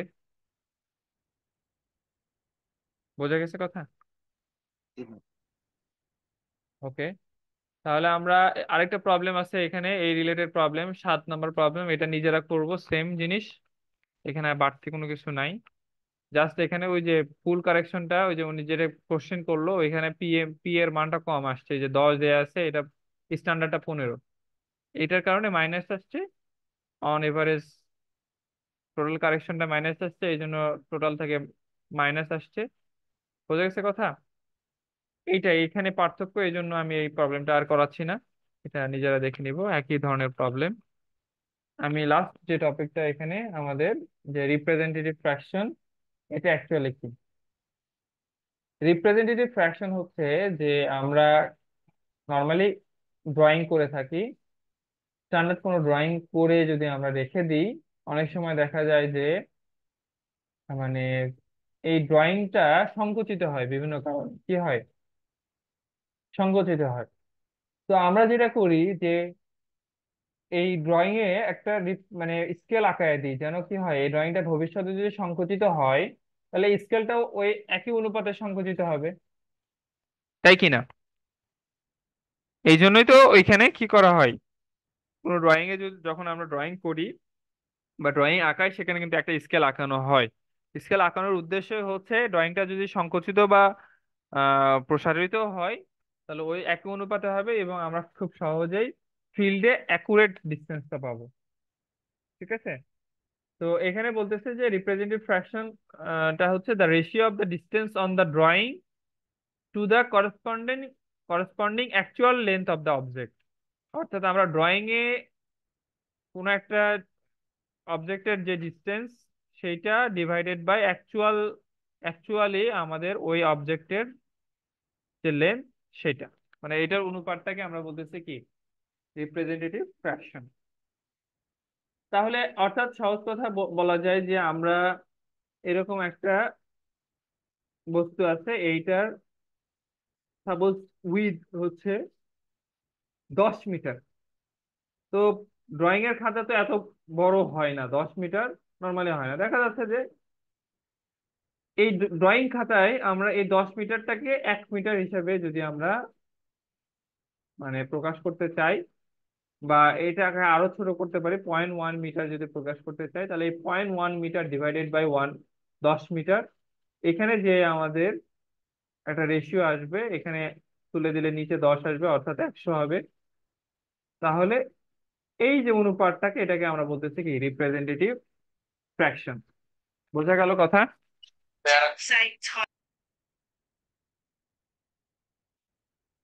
হ্যালো, আমি, জি ভাই। আমার কথা কি শোনা যাচ্ছে? হ্যাঁ জি ভাই, ভাই। আরেকবার ক্লাস আরেকবার। আরেকবার? আচ্ছা, তাহলে আমি যদি বলি যে কোনো একটা, এটা একটা অবজেক্ট, ইন অ্যাকচুয়াল এই অবজেক্টের উইথ হচ্ছে 10 মিটার। আমরা কি করতে চাচ্ছি, এই একই সেম অবজেক্টটাই কি একটা ড্রয়িং খাতায় প্লট করতে চাচ্ছি। তাহলে এইখানে 10 মিটার তো আমার এই ড্রয়িং খাতায় এখনো পসিবল না। আমরা কি করলাম, এই 10 মিটার সমান 0.1 মিটার ধরে নিচ্ছি। তাহলে 0.1 মিটার যদি ধরে নিই, তাহলে এখানে আমাদের তাহলে ব্যাপারটা আসতেছে কি, যে রিপ্রেজেন্টেটিভ ফ্র্যাকশন সমান কি হচ্ছে, যে 0.1 ডিভাইডেড বাই কত হচ্ছে, 10। তাহলে এখানে আমাদের দশমিক তুলে দিলে আলটিমেটলি নিচে কি 10 দ্বারা গুণ করতে হবে, তাহলে আলটিমেটলি 1/100, তাই না? এটাকে আমরা বলতেছি রিপ্রেজেন্টেটিভ ফ্র্যাকশন। এখন এটা যদি লেন্থ, এটা এটা লেন্থ ধরলাম, এটা উইথ ধরলাম, এটা যদি 5 মিটার হয়, তাহলে এখানে আমাদের কত, ড্রয়িং এ কত আঁকাইতে হবে, 5/100, তাই না? মানে এখানে আমাদের আঁকাইতে হবে 0.05। বুঝতে পারলাম কি না রিপ্রেজেন্টেটিভ ফ্র্যাকশন ইউজ করা? জি ভাই। তাহলে এটা হচ্ছে আমাদের রিপ্রেজেন্টেটিভ ফ্র্যাকশন অ্যাকচুয়ালি। তো এটা রিলেটেড একটা প্রবলেম আছে এখানে।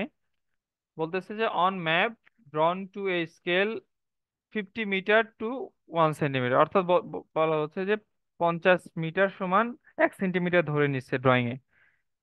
তো একটা বলছে a surveyor measure the distance between two stations as 3500 metre, okay, but it was found that by mistake he had used a scale of 100 metre to 1 centimetre. আচ্ছা, তার মানে এই প্রশ্নটা বুঝতে পারছে কিনা?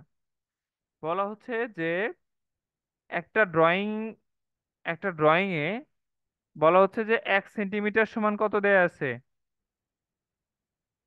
50 মিটার ধরা আছে। তাহলে এখানে রিপ্রেজেন্টেটিভ ফ্র্যাকশন কত আমরা বের করতে পারবো না? জি। কত হবে সেটা? One by zero one by কত হবে? ওপরে আছে, 50 ওপরে আছে সেন্টিমিটার, তাহলে নিচে কত রাখতে হবে? একশো দিয়ে দাও, 100 দিয়ে তাহলে 100 দ্বারা গুণ করব, তার মানে 1/50,000 আর কি। এটা হচ্ছে রিপ্রেজেন্টেটিভ ফ্র্যাকশন। ওকে, দাও। ওকে। তাহলে এখানে বলতেছে the distance between the two station কত পাইছে সে, মানে অ্যাকচুয়ালি যে ডিস্টেন্স বিটুইন দুটো স্টেশনের মধ্যে সে কত পাইছে? 3500 মিটার, ঠিক আছে। এখন সে যখন এই যে একটা সার্ভেয়র যখন সে এই ডিস্টেন্সটা পরিমাপ করছে, সে মনে করছে যে 1 সেন্টিমিটার সমান 50 না, কত ভাবছে সে? 100 মিটার। বোঝা গেল কথা? ব্যাপারটা বুঝতে পারছি?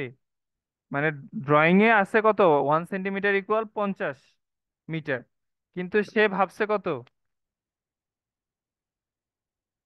ড্রয়িং এ পরিমাপ করে ভাবছে যে সে 1 সেন্টিমিটার ইকুয়াল কত আছে? 100। তাহলে মানে সে যে ডিস্টেন্সটা পরিমাপ করছে সেটা কি ঠিক?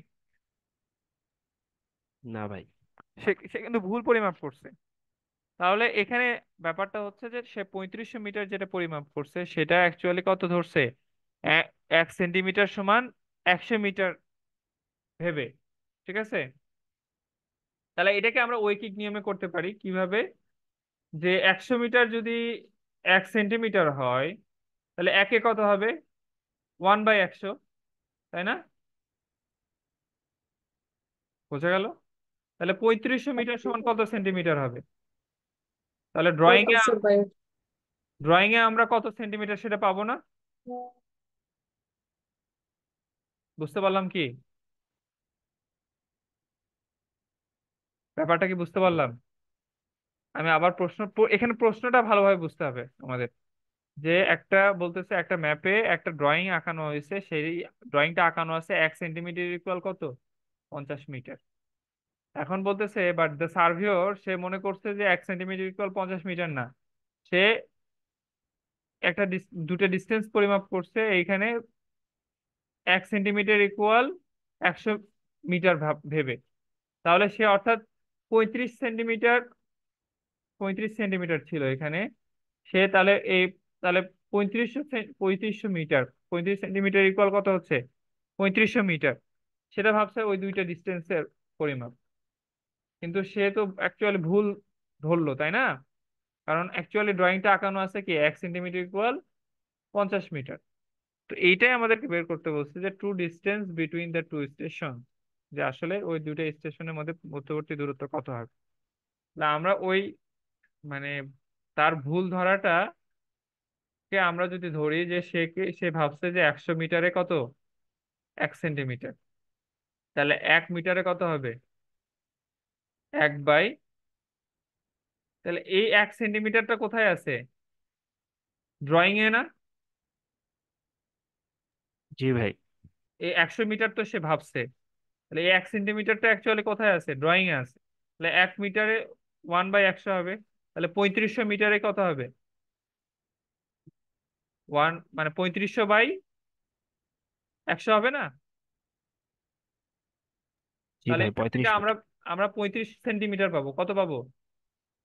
35 35 সেন্টিমিটার কোথায় পাবো এটা? ড্রয়িং এ ড্রয়িং। পাবো না? ড্রয়িং ড্রয়িং এ পাবো। এখন কথা হচ্ছে ঠিক একইভাবে আমরা ঐকিক নিয়মে করবো, যে 1 সেন্টিমিটার সমান যদি 50 মিটার হয়ে থাকে, তাহলে 35 সেন্টিমিটার সমান কত হবে? 50 × 35 হবে না? বোঝা গেল কথা? জি ভাই। তাহলে সেটাই তো আমার কি হবে, ট্রু ডিস্টেন্স হবে। কারণ হচ্ছে আমার ড্রয়িং এ অ্যাকচুয়ালি কি 1 সেন্টিমিটার সমান কত আছে? 50 আছে। জিনিসগুলো খুবই সহজ, বুঝতে পারতেছি কিনা আর কি।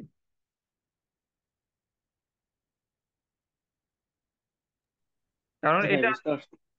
এটা অ্যাকচুয়ালি মানে আমাদের কোশ্চেনটা যদি বুঝতে পারি আমরা কারেক্টলি, আমাদের এটা বাকিটুকু ঐকিক নিয়মে খুব সহজে করা যাবে আর কি। ঠিক আছে? তো রিপ্রেজেন্টেটিভ ফ্র্যাকশন এখানে আমরা ইউজ করতেও পারি, বা আমরা ঐকিক নিয়মে বা ফিল মানে যেভাবে আমরা মানে বুঝে করতেছি এইভাবে করলেও হবে। আর রিপ্রেজেন্টেটিভ ফ্র্যাকশন সহ যদি করি, তাহলে একটা ছোট্ট ফর্মুলার মাধ্যমে আমরা করতে পারি।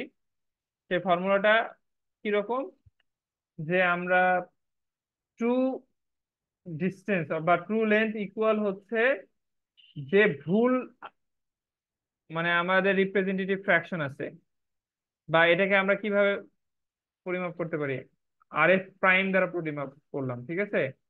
আর এটা হচ্ছে কারেক্ট RF ইনটু হচ্ছে মেজার্ড লেন্থ। ঠিক আছে? ওই ফর্মুলা, আমার যে আগের ফর্মুলা, ওইটাকে অস্ত্র বানিয়ে আমরা এটাকে করতে পারি। তাহলে ভ্রুর RF প্রাইম কত এখানে? কেউ একজন বলি। 1/100 1/100 100 এর সাথে 100 গুণ হবে না? জি হচ্ছে হবে। উপরে সেন্টিমিটার আছে, নিচে আমাদের সেন্টিমিটার হুম, বানায় নিতে হবে, অথবা উল্টা করতে হবে। আর এটা কত হবে? 1/50, 100 দ্বারা গুণ করতে হবে, তাই তো? এইটা ইনটু আমাদের এই 3500, এটা করলেই আমাদের দেখা যাবে যে চলে আসবে। তাহলে এটাকে আমরা যদি উপরে যে মানে গুণ করলে কি হবে, উপরে যে 5000 হয়ে যাবে নাকি, তাই না? এটা থাকবে না, তাহলে এটা এটা কাটলে আবার 2 হয়ে যাবে, এটা এটা কাটলে 1750 হবে। বুঝতে পারলাম কিনা? এইভাবেও করতে পারি। তাহলে যেটা আমাদের কাছে সুবিধা হয়, আমরা যদি খুব মাথায় ব্রেন স্টর্মিং না করি, তাহলে খুব সহজে ফর্মুলার মাধ্যমে করে আসতে পারবো। ওকে, এটা ফার্স্ট মেথড। আমি যেটা বললাম এটা সেকেন্ড মেথড। ঠিক আছে? বুঝতে পারছে কিনা? ভাই আগের পেজটা একটু ভাই একটু দেখতে। হ্যাঁ, এটা। হ্যাঁ, এটা আমি যেটা বললাম RF প্রাইম বাই RF, যেটা যেভাবে আমরা ও, ছিল। এটা মিটারে আসছে, জি ভাই, ঠিক আছে। ওকে, তাহলে এই হচ্ছে জি ভাই, ঠিক। মোটামুটি আমাদের আরেকটি প্রবলেম। আর রিপ্রেজেন্টেটিভ ফ্র্যাকশনের এগুলো কিন্তু আসে নাই কোথাও। ঠিক আছে, তবুও আমি আমার কাছে মনে হয়েছে যে ভবিষ্যতে ইনকেস দিতে পারে, সেই মাথায় সেটাকে মাথায় রেখে হচ্ছে এখানে রাখা, স্লাইডে রাখা। আর লাস্ট এই যে প্রবলেমটা, সেটা হচ্ছে যে আমাদের আহ এইটা হচ্ছে এরিয়া রিলেটেড আর কি। এইটা আমরা এখানে করি, তাহলে আমাদের এখানে শেষ হয়ে যাবে চেইন প্রথম অংশটুকু আর কি আমাদের। যে বলতেছে এ ওল্ড ম্যাপ ওয়াজ প্লটেড এ স্কেল 40 মিটার টু কত 1 সেন্টিমিটার, মানে এত সেন্টিমিটারে সে প্লট করা হয়েছে অনেক আগে। Over the year this map has been shrinking, মানে ম্যাপটা কি হয়ে গেছে, ছোট হয়ে গেছে।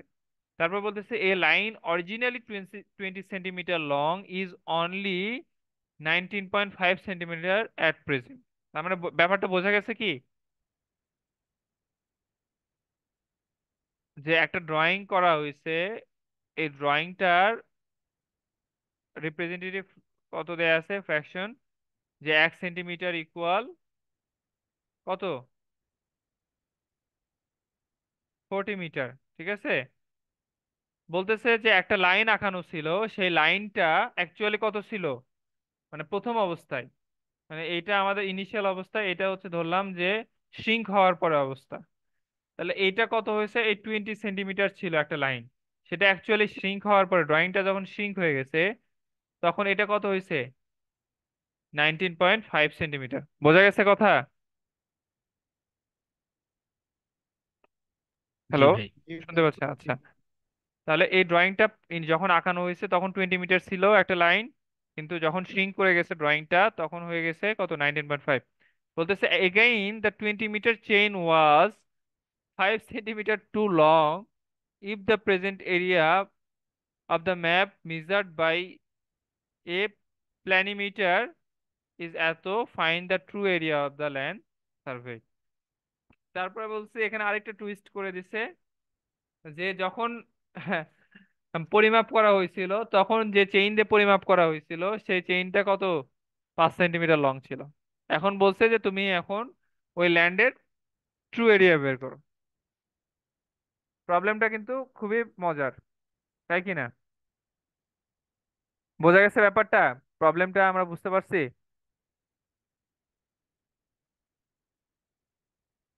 মানে ব্যাপারটা এরকম, আমি যদি শুরু থেকে বুঝাই, যে একটা ল্যান্ড আমরা পরিমাপ করছি, এখানে একটা ল্যান্ড, এই ল্যান্ডের একটা এরিয়া আছে, মানে আমি যদি চার কোণায় আঁকাই, এই ল্যান্ডটা যখন পরিমাপ করা হয়েছে তখন একটা 20 মিটার চেইন দিয়ে পরিমাপ করা হয়েছে, কত মিটার?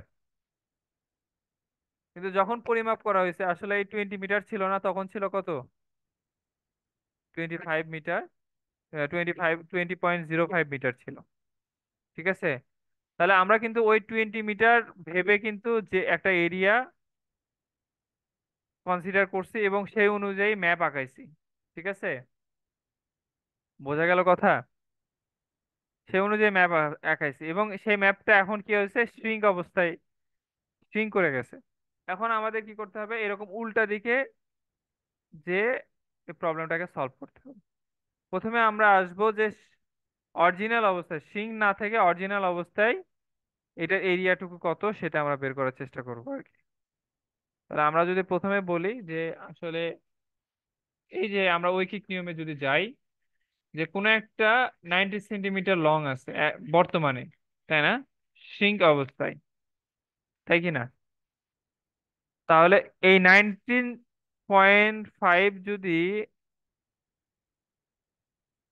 অ্যাকচুয়ালি কত ড্রয়িং এ, 20 না? জি ভাই। তাহলে 1 সেন্টিমিটার অ্যাকচুয়ালি ড্রয়িং এ কত,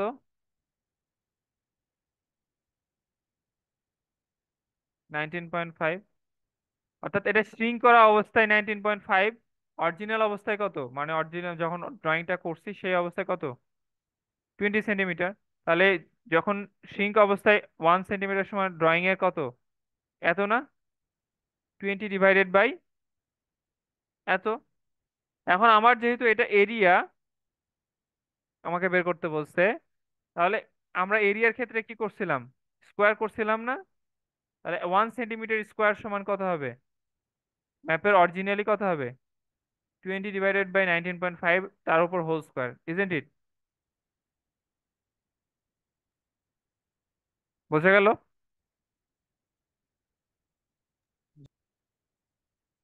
আচ্ছা, এই পর্যন্ত বুঝতে পারছে কিনা? তানার সামনে আগাইলে বুঝতে পারবো না আর কি, এ পর্যন্ত বুঝতে পারলে তাহলে সামনে আগাবো। জি ভাইয়া, জি বুঝতে ভাই। পারছি।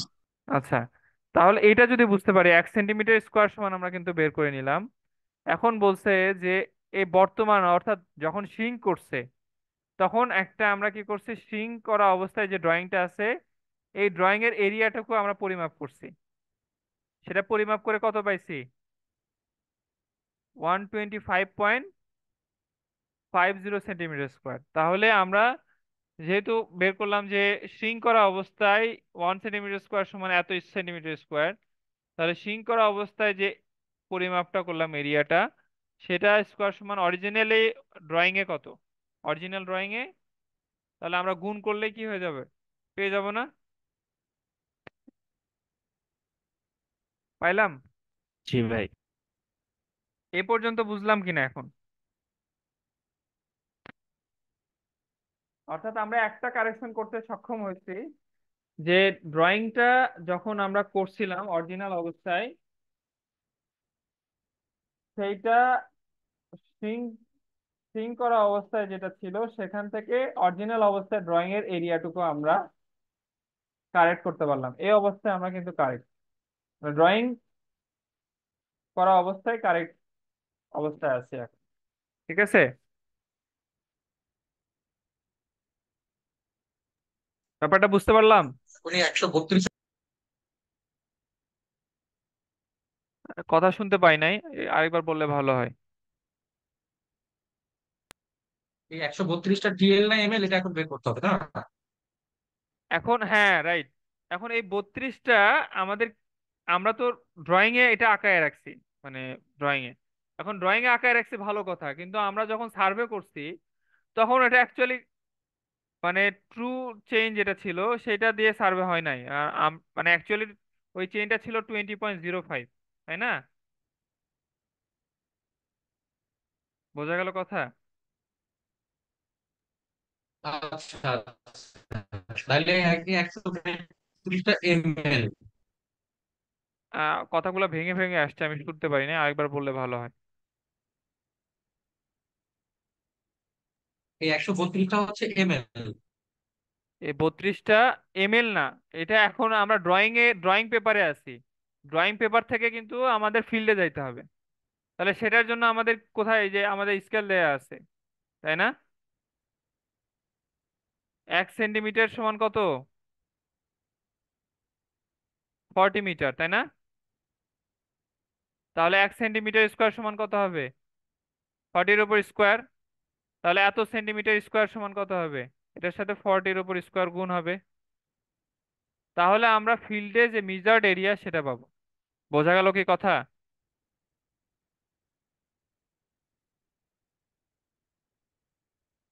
হ্যালো? জি বুঝতে পারছি। সবাই বুঝতে পারছে কিনা এখানে?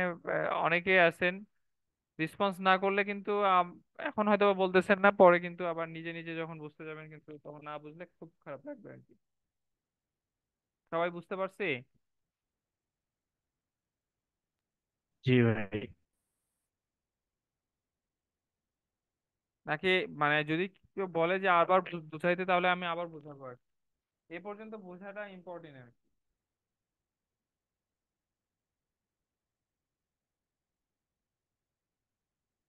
কোনো রেসপন্স নাই, তার মানে কি বোঝে নাই কেউ এরকম? দু একজন বলতেছে বুঝতে পারছে, ওকে ফাইন, কিন্তু সবাই বুঝতে পারছে কিনা এটা হচ্ছে জানাটা জরুরি আর কি।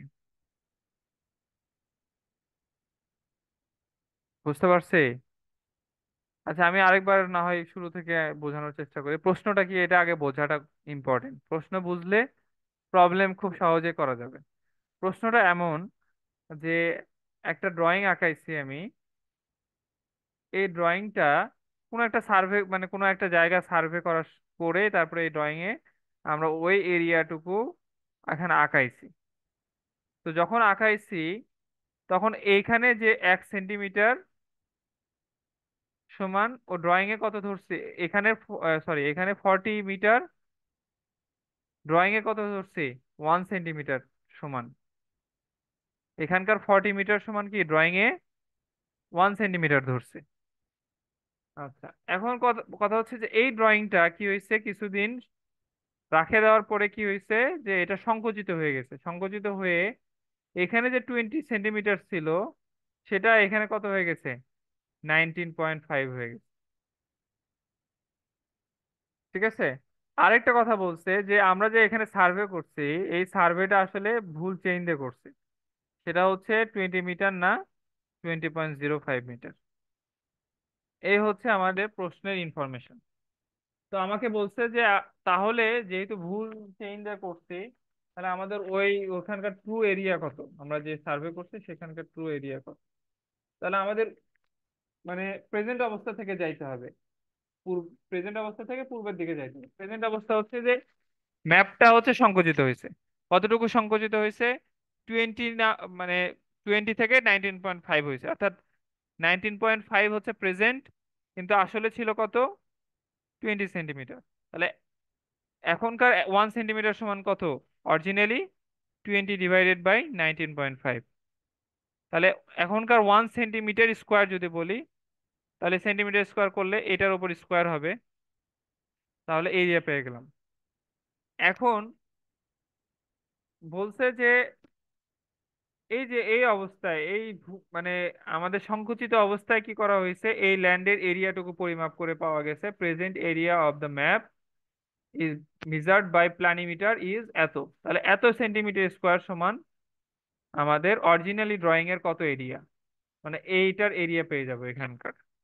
ঠিক আছে, এটা গুণ করলে এটার সাথে আমরা যদি গুণ করি 125.50, তাহলে আমরা অরিজিনালি যে ড্রয়িংটা ছিল সেই ড্রয়িং এর এরিয়াটুকু পেয়ে গেলাম। সেটা হচ্ছে আমাদের এই যে 132. এখন এটা তো আমরা ড্রয়িং এর এরিয়া পাইছি, কিন্তু এটা ফিল্ডে কত এরিয়া সেটা আমাদের বের করতে হবে। তাহলে আমরা দেখতেছি যে ফিল্ড ড্রয়িং এর 1 সেন্টিমিটার, ড্রয়িং এর 1 সেন্টিমিটার ইকুয়াল ফিল্ডের কত? 40 মিটার। তাহলে ড্রয়িং এর 1 সেন্টিমিটার স্কোয়ার সমান, মানে অরিজিনাল ড্রয়িং এর 1 সেন্টিমিটার স্কোয়ার সমান ফিল্ডের কত? 40 40 স্কোয়ার মিটার স্কোয়ার, তাই না? তাহলে এই যে এইটা ড্রয়িং এর এত সেন্টিমিটার স্কোয়ার সমান ফিল্ডের কত এরিয়া হবে, সেটা গুণ করলেই, জাস্ট এটার সাথে গুণ করলে, 40 স্কোয়ারের সাথে গুণ করলে আমরা কিন্তু ফিল্ডের এরিয়াটুকু পেয়ে যাব, ফিল্ডের মিজার্ড এরিয়া পাবো। এতটুকু পর্যন্ত বুঝতে পারছি?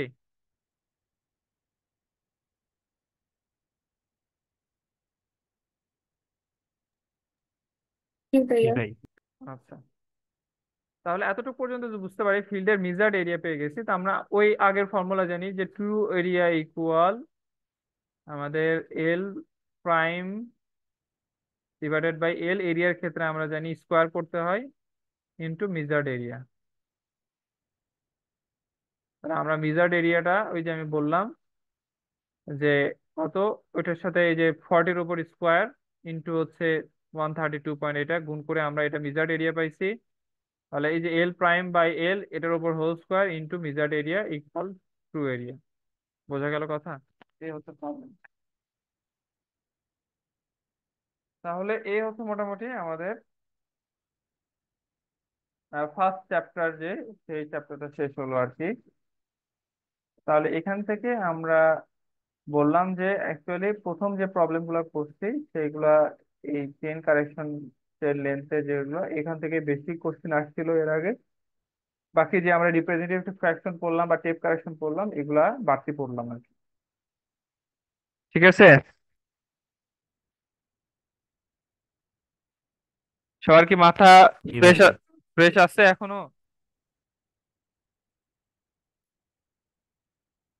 সামনের যে আমাদের আরেকটা টপিক আছে কম্পাস ট্রাভেল, আমার প্ল্যান ছিল আমি 3টা পড়াবো, কিন্তু অলরেডি 1.5 ঘন্টা চলে গেছে। আমি মনে হয় 3টা পড়াইতে পারবো না। আর একটা টপিক আমি পড়বো আর কি। ঠিক আছে, পড়ার চেষ্টা করবো আর কি। কিছুক্ষণ বিরতি দিব, কারণ হচ্ছে এতক্ষণ টানা লেকচার দিলে আসলে 10 মিনিট 10 মিনিট বিরতি দিলে ভালো হতো ভাই। 10 মিনিট বিরতি দিলে ভালো হতো। তাহলে 10 মিনিট রেকর্ডিং পজ করে রাখলাম নাকি?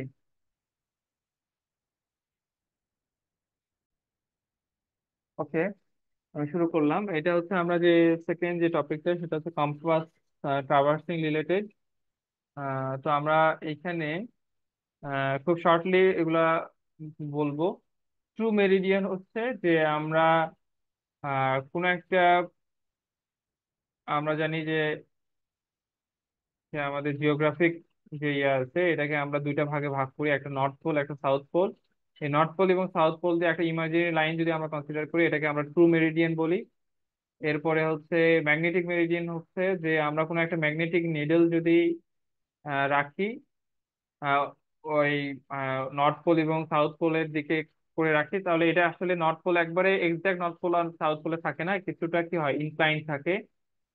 এটাকে আমরা বলতেছি ম্যাগনেটিক মেরিডিয়ান, যেটা যতটুকু ইনক্লাইন, যে লাইনটা ইনক্লাইন থাকে সেটাকে ম্যাগনেটিক মেরিডিয়ান বলতেছি।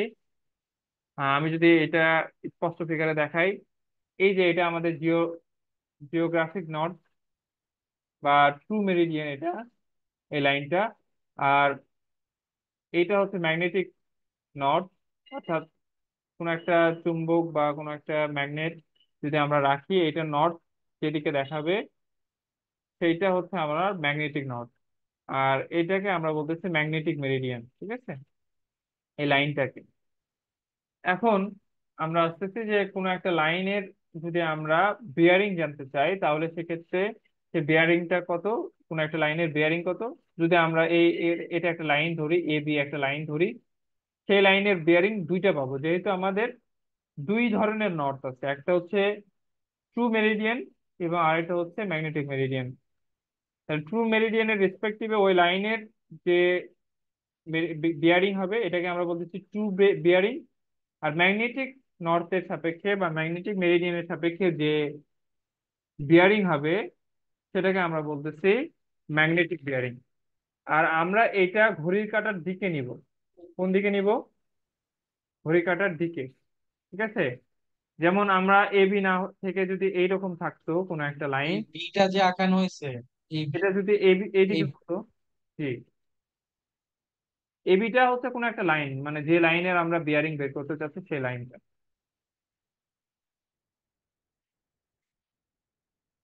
হ্যালো, কেউ কিছু জি বুঝতে বলতেছিল মনে পারছি। হচ্ছে। আচ্ছা, ওকে, ঠিক আছে, থ্যাংক ইউ। তাহলে আমরা এই এই এবি লাইনটা যদি এখানে না থেকে এখানে থাকতো, তাহলে কি হতো? এটা বিয়ারিং কি হতো? ট্রু বিয়ারিং হতো। এই যে জিওগ্রাফিক নর্থ থেকে আমরা এই পর্যন্ত টানতাম ক্লকওয়াইজ, এটা হতো আমাদের ট্রু বিয়ারিং। আর যদি আমরা ম্যাগনেটিক বিয়ারিং বের করতে চাইতাম, তাহলে আমি বলতাম যে এই ম্যাগনেটিক নর্থ থেকে আমরা ক্লকওয়াইজ এই লাইন পর্যন্ত আসব, এখানে যে কোনটা হবে এটাকে আমরা বলতাম ম্যাগনেটিক বিয়ারিং। এই জিনিসটা ক্লিয়ার? জি ভাই। ওকে, থ্যাংক ইউ। তাহলে আমাদের বলতেছি যে এইটাকে ডেজিগনেশন অফ ম্যাগনেটিক বিয়ারিং, এটাকে আমরা দুই ভাবে প্রকাশ করতে পারি, একটা হোল সার্কেল বিয়ারিং এর মাধ্যমে, একটা হচ্ছে কোয়াড্রেন্টাল বিয়ারিং এর মাধ্যমে।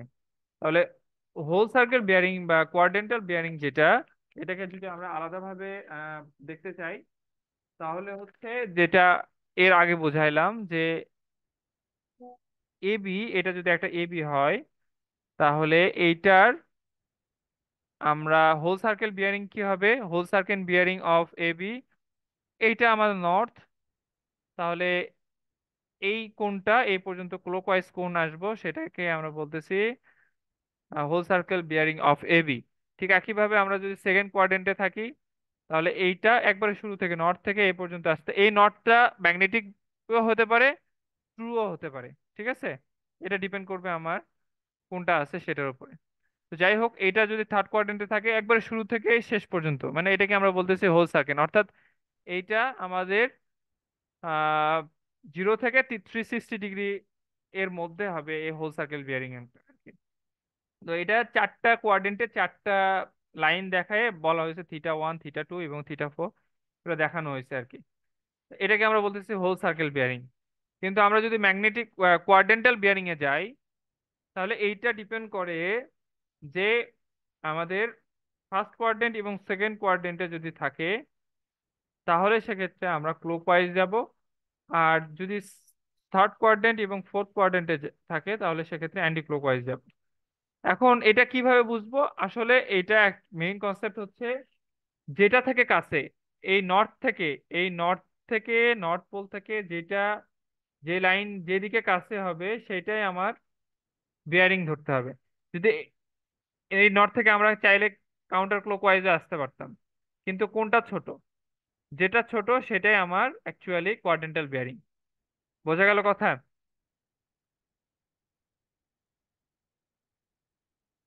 জি ভাই। তাহলে এখানে আমাদের এর আগের মানে আগের জিনিসটার মতোই চারটা লাইন আঁকানো আছে, কিন্তু চারটার কোয়াড্রেন্টাল বিয়ারিং ডিফারেন্ট, কারণ এটার ক্ষেত্রে হোল সার্কেল বিয়ারিংও যা, কোয়াড্রেন্টাল বিয়ারিং সেম। ঠিক একইভাবে আমাদের এই, মানে এই যে এই লাইনটা যেটা আছে, এটার ক্ষেত্রে আমার এই পোল থেকে কোনটা কাছে? এটা কাছে, তাহলে আমাকে অ্যান্টি ক্লকওয়াইজ নিতে হবে। ঠিক একইভাবে আমাদের এই লাইন থেকে কোনটা কাছে, যদি আমাদের এই লাইন থেকে নর্থ থেকে কাছে, তাহলে এদিকে আসতে হবে। এই লাইনটা সাউথ থেকে কাছে, তার মানে সাউথ থেকে মানে ক্লকওয়াইজ যেতে হবে। এইভাবে আমাদের কিন্তু মানে কোয়াড্রেন্টাল বেয়ারিং হয়। আর যে সাইড থেকে যাব, নর্থ থেকে যদি যাই, তাহলে এটার শেষে আমাদের নর্থ কথাটা লিখতে হবে, মানে নর্থ আর সাউথ, মানে আগে নর্থ, তারপরে আমাদের যে দুইটার মাঝে থাকবে আর কি, নর্থ আর ইস্টের মাঝে থাকলে, তাহলে এটাকে আমরা ওইভাবে নর্থ আর ইস্টের মধ্যে সীমাবদ্ধ করে দিব। ঠিক একইভাবে আমাদের সেকেন্ড কোয়াড্রেন্টে থাকলে সাউথ আর ইস্টের মধ্যে সীমাবদ্ধ থাকবে, সেটাকে সাউথ এবং ইস্টের মধ্যে কনসিডার করার চেষ্টা করবো, এবং থিটাটা হবে সাউথ থেকে বা নর্থ থেকে। ঠিক আছে, যেটার কাছে হবে সেটা থেকে আর কি। তাহলে এই হচ্ছে মোটামুটি আমাদের এটা কোয়াড্রেন্টাল বিয়ারিং এবং হোল সার্কেল বিয়ারিং। তাহলে আমরা যদি এই দুটা শিখতে পারি, তাহলে এখানে আমরা বলতেছি যে রিডিউসড বিয়ারিং তাহলে কি। রিডিউসড বিয়ারিংটা হচ্ছে হোল সার্কেল বিয়ারিং থেকে কোয়াড্রেন্টাল বিয়ারিং এ মানে পরিবর্তন করার নামই হচ্ছে রিডিউসড বিয়ারিং। ঠিক আছে, হোল সার্কেল বিয়ারিং থেকে মানে আমাদের মানে কোয়াড্রেন্টাল বিয়ারিং এ পরিবর্তন করার টাই হচ্ছে আমাদের রিডিউসড বিয়ারিং।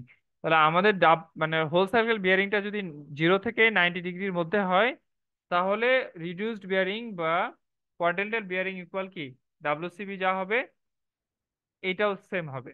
কোয়াড্রেন্টাল বিয়ারিং এর ক্ষেত্রে আমরা জাস্ট কি করতাম, এন আর ইর মাধ্যমে সীমাবদ্ধ করে দিতাম।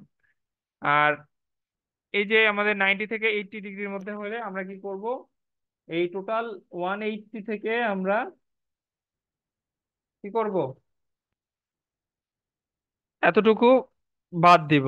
তাহলে আমরা কি পাবো, এই রিডিউসড বিয়ারিং পাবো। এখানে আমাদের কি হচ্ছে, সরি, এটা না, ডাব্লুসিবি বাদ দিব। তাহলে আমরা এই যে এই লাইনে ডাব্লুসিবি এটা হতো,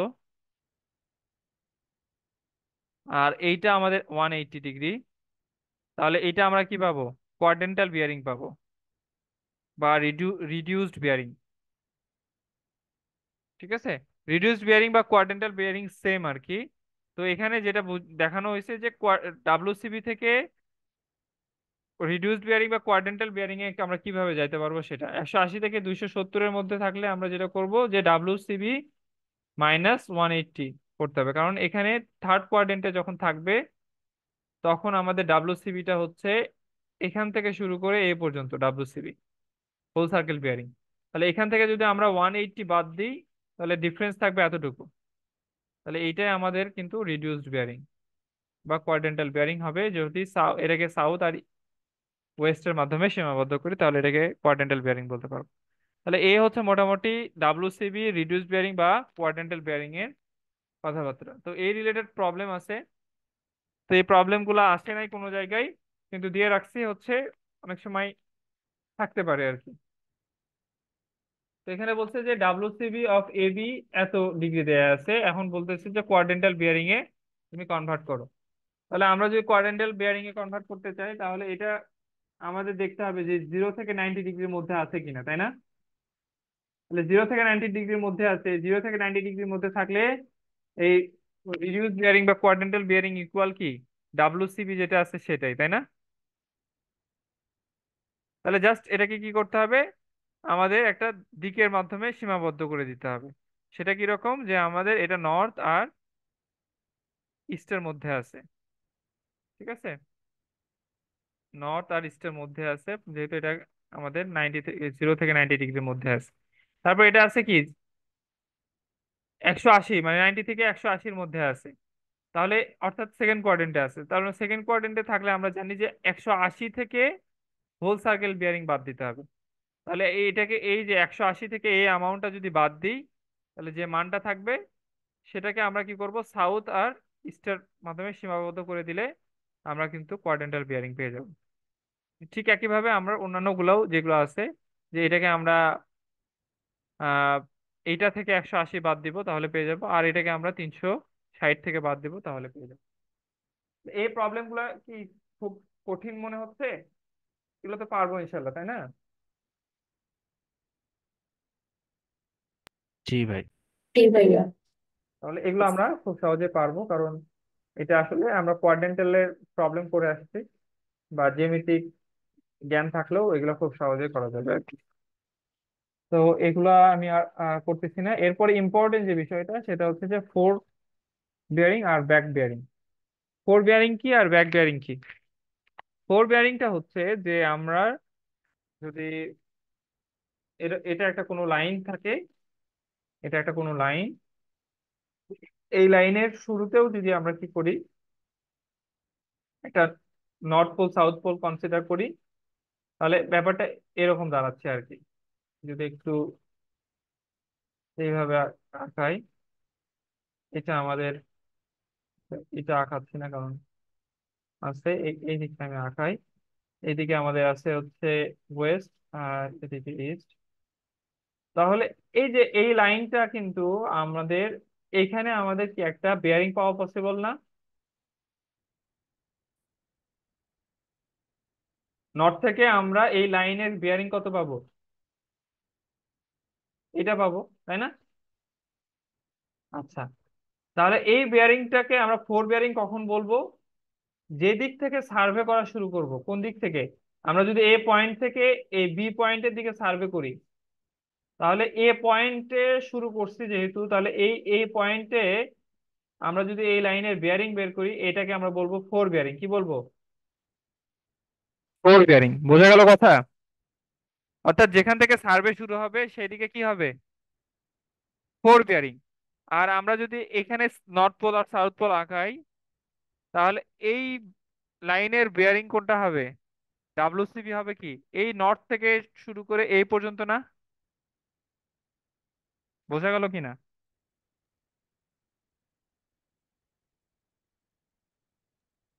হ্যালো? Right. তাহলে জি এখানে, ভাইয়া।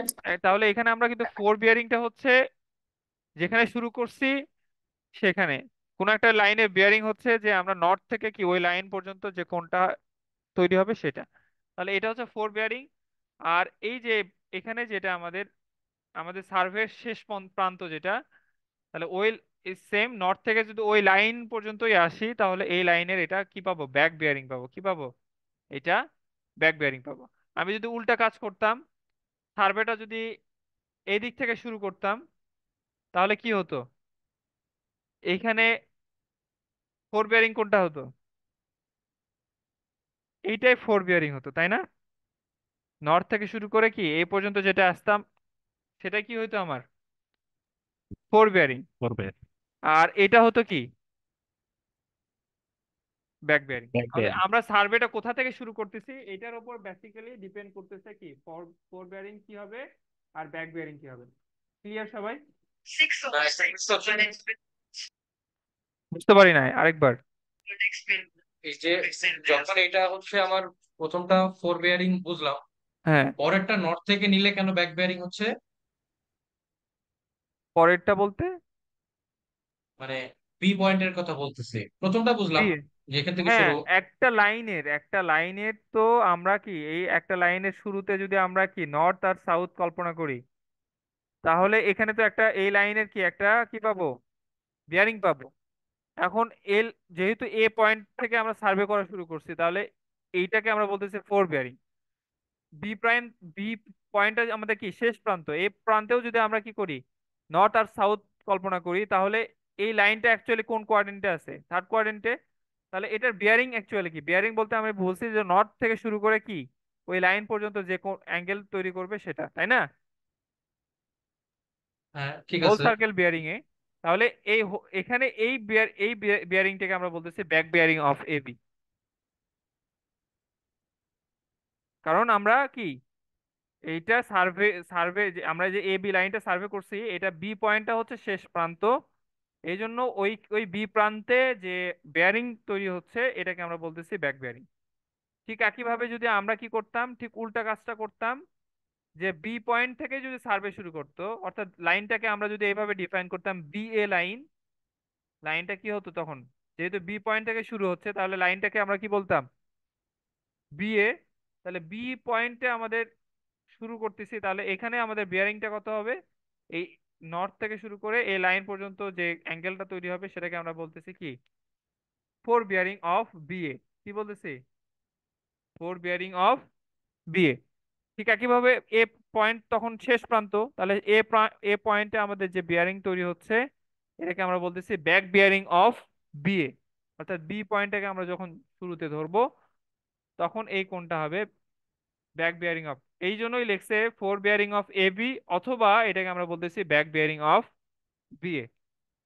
ঠিক একইভাবে back bearing of A B যেটা, সেটাই কিন্তু fore bearing of B A. ব্যাপারটা কি বুঝতে পারছে কিনা? জি ভাই। জি ভাইয়া বুঝতে পারছি। ওকে, তাহলে ফোর বিয়ারিং এবং ব্যাক বিয়ারিং যেহেতু আমরা বুঝতে পারছি, তাহলে ফোর বিয়ারিং এবং ব্যাক বিয়ারিং এর সাথে একটা সম্পর্ক আমরা তৈরি করে ফেলতে পারবো। সেটা কি রকম সম্পর্ক? যে আমরা যদি এখানে কি করি, এইখানে এই বরাবর লাইন টানলাম, এইটা যদি থিটা হয় তাহলে আমার এইটা লাইন, এটা যদি ছেদক হয় তাহলে এটাও কি হবে, থিটা না? এটা একান্তর কোণ। না, একান্তর কোণ, রাইট। তাহলে এটা যদি একান্তর কোণ হয় তাহলে আমার কিন্তু অ্যাকচুয়াল বিয়ারিং কি ছিল, এইটা প্লাস এইটা, ইজন্ট ইট? তার মানে 180 প্লাস থিটা হচ্ছে আমাদের কি ব্যাক বিয়ারিং। তাহলে back bearing equal 180 plus four bearing. এই ইকুয়েশনটা বুঝলাম, বোঝা গেল কিনা? জি ভাই। আচ্ছা, এখন কথা হচ্ছে যে এইটা 180 প্লাস ফোর বিয়ারিং, এখন কথা হচ্ছে মাঝে মাঝে কি হইতে পারে যে আমার এইটা 180-র চেয়ে বেশি নাও হতে পারে, এই লাইনটা এইদিকেও থাকতে পারে, থাকতে পারে না? এই লাইনটা তো এইদিকেও থাকতে পারে, তখন কি হবে? তখন কিন্তু আমার, মানে আমি যদি এই লাইনটাকে নতুন ভাবে আঁকাই তাহলে ব্যাপারটা হয়তো বা আমাদের কাছে ক্লিয়ার হবে। আমি যদি এইদিকে আঁকাই তাহলে এইটার,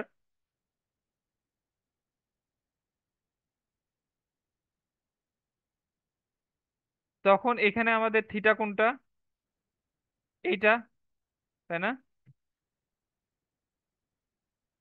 তাই কি না? এখানে একান্তর কোণ কোনটা? জি এটাই এটাই। এটা একান্তর কোণ, এটা কিন্তু এটা একান্তর কোণ না। না, তাহলে একান্তর কোণ কোনটা? এরকম তো কিন্তু এই যে এইটা, এটা হবে। এটা অনুরূপ কোণ আর কি, একান্তর না, অনুরূপ কোণ। তো যাই হোক, তো এখানে আমাদের ব্যাক বিয়ারিং কোনটা, মানে আমাদের, আমরা যদি এটা ফোর বিয়ারিং হয়, ব্যাক বিয়ারিং কিন্তু এই যে এখান থেকে শুরু করে এই লাইন পর্যন্ত, ইজেন্ট ইট? জি ভাই।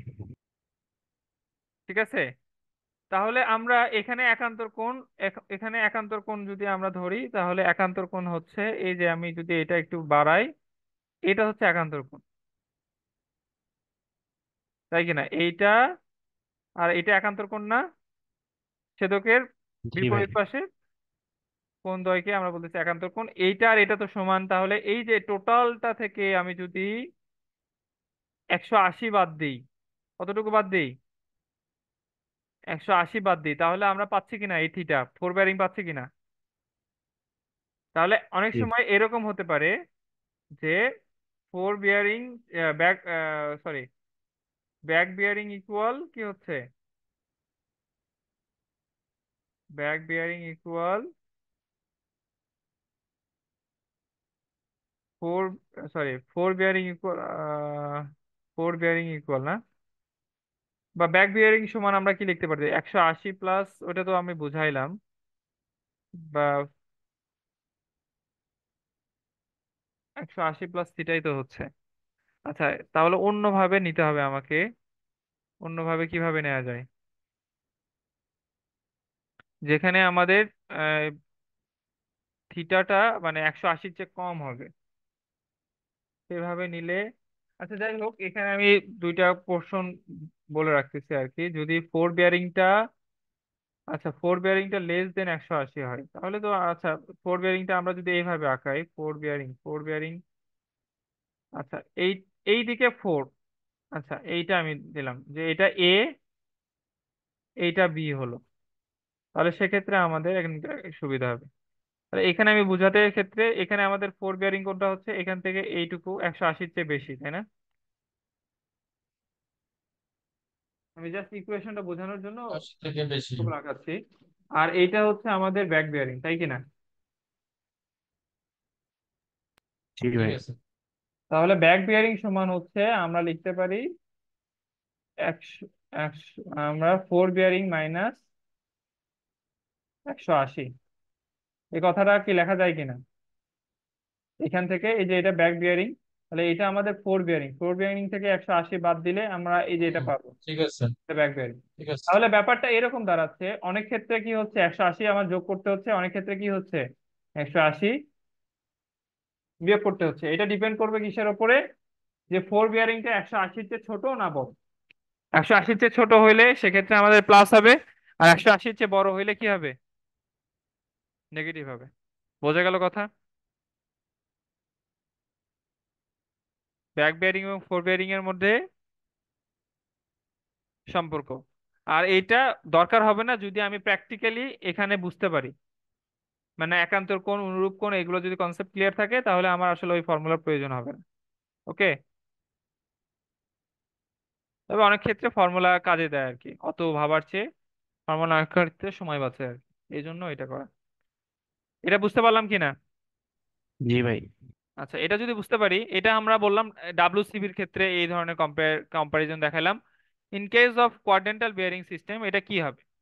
কোয়াড্রেন্টাল বেয়ারিং সিস্টেমের ক্ষেত্রে কিছুই না, যদি এটাকে আমরা এইভাবে কনসিডার করি যে আমরা যদি এখানে আঁকায়ও বুঝাই দিই যে কিরকম, যে এইখানে এইরকম আছে, এটার ক্ষেত্রে এরকম আছে, তাহলে এটা নর্থ, এটা সাউথ, এটা ইস্ট, এটা ওয়েস্ট, এটা নর্থ, এটা সাউথ, এটা ইস্ট, এটা ওয়েস্ট। তাহলে এখানে আমাদের ফোর বেয়ারিং কোনটা, এটা ধরলাম এটা হচ্ছে N30, তাই না? তাই কি না? তাহলে এইটার ক্ষেত্রে এখানে এটা যেটা তার অনুরূপ কোণ কোনটা, এটা না, মানে একান্তর কোণ, এটাও 30। জি ভাই। তাহলে কোয়াড্রেন্টাল বিয়ারিং এ তো আমার এইটাই বলা হচ্ছে যে S30W, এটাই তো কোয়াড্রেন্টাল বিয়ারিং নাকি এই লাইনের? আমি যদি জি এই ভাই। শুধু এটাকে এতটুকু চিন্তা করি, তাহলে এই লাইনের ক্ষেত্রে বিয়ারিং কোনটা, S30W, তাই না? তাহলে জি অ্যাকচুয়ালি ভাই। কোয়াড্রেন্টাল বিয়ারিং এ মানে দুইটা সেমি অ্যাঙ্গেল সেমি হবে, জাস্ট খালি কি হবে, অপোজিট হবে, ডিরেকশন গুলো কি হবে, অপোজিট হবে। ব্যাপারটা বুঝতে পারছি?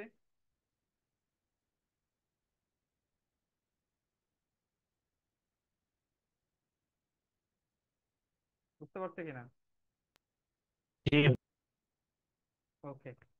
তাহলে এখানে ওই বিয়ারিং বিয়ারিং ব্যাক বিয়ারিং থেকে ফোর বিয়ারিং রূপান্তর করার মানে ইয়েগুলো দেয়া আছে, এই যে এটা দেখেন 180-র চেয়ে ছোট, এটাও 180-র চেয়ে ছোট, অর্থাৎ এগুলোর সাথে 180 যোগ করতে হবে, তাহলে আমরা কি পাবো, ব্যাক বিয়ারিং পেয়ে যাব। ঠিক আছে, এগুলো ফোর বিয়ারিং দেয়া আছে। এটা 180-র চেয়ে বড়, তার মানে এখান থেকে 180 বাদ দেব, তাহলে কি পাবো, ব্যাক বিয়ারিং পাবো। তার মানে এই প্রবলেমগুলো আমি আর মানে ইন ডেপথে যাচ্ছি না। এই যে দেখেন 180-র চেয়ে ছোট যেগুলো, এগুলো 180 যোগ করছে, 180-র চেয়ে যেগুলো বড় সেগুলো 180 থেকে, মানে ওটা থেকে 180 বাদ দিচ্ছে আর কি, এইটা। আর এইখানে এই প্রবলেম গুলো সহজ, এখানে অ্যাঙ্গেল বের করতে বলছে, যে এখানে নর্থ এবং সাউথ দেয়া আছে, বিভিন্ন লাইন টানা আছে, এটা ও পয়েন্ট দেয়া আছে, বলছে এই কোণটা বের করতে বলছে। তাহলে এই কোণটা কিভাবে বের করে এগুলা আমি যদি একটু বুঝাই, যে এইটার বেয়ারিং পাবো না আমরা, ডাব্লিউসিবি পাবো না, এইটারও ডাব্লিউসিবি পাবো, তাই কি না? দুইটা লাইনের, তাহলে এই দুটার মধ্যবর্তী কোণ কি হবে, ও বি ডাব্লিউসিবি মাইনাস কি, ও এর ডাব্লিউসিবি না? জি ভাই। অথবা এভাবেও বলতে পারি এইটার ফোর বিয়ারিং, বা এইটার ফোর বিয়ারিং, বা এটার ফোর বিয়ারিং এর মাইনাস, এটাও বলতে পারি, যেটাই বলি, বা বিয়ারিং এর মাইনাস, সেটাই করা আছে। ঠিক একইভাবে যে কোণগুলা বের করতে বলছে বিওসি, অর্থাৎ বিওসি, তাহলে আমরা কি এটার বিয়ারিং বের করব, আবার সি এর বিয়ারিং, ওসির বিয়ারিং বের করব, ওসির বিয়ারিং থেকে ওবির বিয়ারিং বাদ দিব, তাহলে কিন্তু আমরা বিওসি পাবো। এইভাবে কিন্তু এই অ্যাঙ্গেল গুলা বের করা আছে আর কি, এগুলো খুবই সহজ প্রবলেম। এইটার ক্ষেত্রে এই প্রবলেমগুলো একটু, এই ধরনের প্রবলেমগুলো আসে, প্রবলেম যাবে। আমি এটা একটু যদি বুঝায় শেষ করে দিব আর কি, কারণ এখানে 11টা বেজে গেছে অলরেডি। আমি আর প্রবলেম বোঝাতে যাইবো না আর কি। এখানে আমি একটা প্রবলেম করে দিব, বাকি প্রবলেমগুলো সেম আর কি, সেম কনসেপ্টে। এখানে বলা হচ্ছে যে এবির কি দেয়া আছে, ফোর বিয়ারিং। এখানে কি দেয়া আছে, সবগুলার ফোর বিয়ারিং দেয়া আছে। তাহলে আমাকে ফোর বিয়ারিং আঁকাইতে হবে। এখানে যে চিত্রটা আঁকানো আছে এটা কিন্তু আঁকানো থাকবে না, বোঝা গেছে কথা? আমাকে এই ভাষা থেকে কি করতে হবে, আঁকায় নিতে হবে। আমি যদি আঁকানোর চেষ্টা করি, এই যে এখানে কত আছে, 45 ডিগ্রি। তার মানে এটা জিরো থেকে 90 ডিগ্রির মাঝে। তার মানে আমি যদি আগে নর্থ আর সাউথ আঁকায় নিব, আঁকানোর পরে এটা যেহেতু 0 থেকে 90-র মাঝে, তার মানে অবশ্যই লাইনটা এইদিকে যাবে। তার মানে এখানে আমি নামকরণ করে ফেললাম, এটা এ বি। ঠিক আছে, তারপরে বি তে আমি এইভাবে নর্থ আর সাউথ আঁকায় নিব। আঁকানোর পরে দেখবো এই কোণটা কতর মাঝে, এটা আছে 180-র মাঝে, তাই না? 90 থেকে 180-র মাঝে, তার মানে অবশ্যই কোন লাইনটা এইদিকে গেছে। বোঝা গেল কথা? আঁকানোটা বুঝতে পারতেছি কিনা লজিক্যালি? বুঝতে পারতেছি আঁকানোটা? জি ভাই। কারণ কি, এইটার ফোর বিয়ারিং হুম, দেওয়া আছে 90 থেকে 180-র মাঝে, তার মানে ফোর বিয়ারিং হচ্ছে এটা আমাদের, তাই না? তো এই জন্য এই লাইনটা এইদিকে দিছি, আমি কিন্তু অন্য দিকে দেই নাই। আবার এইখানে যখন শেষ হয়েছে, এইখানে বলছে যে 200 আছে আবার, অর্থাৎ 180 থেকে বড়, অর্থাৎ এটা আমার 180 এই পর্যন্ত, তাহলে এর চেয়ে বড় এইদিকে, তাহলে অবশ্যই এইদিকে আঁকাইতে হবে। তাহলে আমার এখানে ফোর বিয়ারিংটা 200, এই যে এরকম 200, 180-র বড় হচ্ছে, তাহলে এই পয়েন্টটা। ঠিক একইভাবে আমাদের বলা হচ্ছে 280, অর্থাৎ এটা 270-এরও বেশি, অর্থাৎ এইদিকে লাইন, তাহলে এটা একটা পয়েন্ট। তাহলে এইভাবে দেখেন, এই চিত্রটা আর এই চিত্রটা কিন্তু আমার সেম চলে আসছে। তাহলে এইভাবে আমাকে ফিগারটা আগায় নিতে হবে। ঠিক আছে, বিয়ারিং বুঝে বুঝে কোনটা কোনটার মাঝে, মানে 90 ডিগ্রির মাঝে, 90 থেকে 180-র মাঝে, নাকি 180 থেকে 270-এর মাঝে। এভাবে চিন্তা করে আমরা কি করব, লাইনগুলো আঁকায় ফেলবো। আঁকানোর পরে আমাদের কাজ হচ্ছে দেখতে হবে কোন কোন অ্যাঙ্গেল বের করতে বলছে, কোন বি এবং কোন সি। কোন বি বলতে এই যে এই কোণ, অভ্যন্তরীণ কোণ, আর কোন সি বলতে এই অভ্যন্তরীণ কোণ। তাহলে কিভাবে বের করব, এইভাবে বের করতে পারবো যদি আমরা একটু দেখি। যে এই যে এটা আমার ফোর বিয়ারিং দেয়া আছে, সবুজ হলুদ তো দেখা যাচ্ছে না, এইটা আমার দেয়া আছে। আর আমি জানি এটার ব্যাক বিয়ারিং জানি না,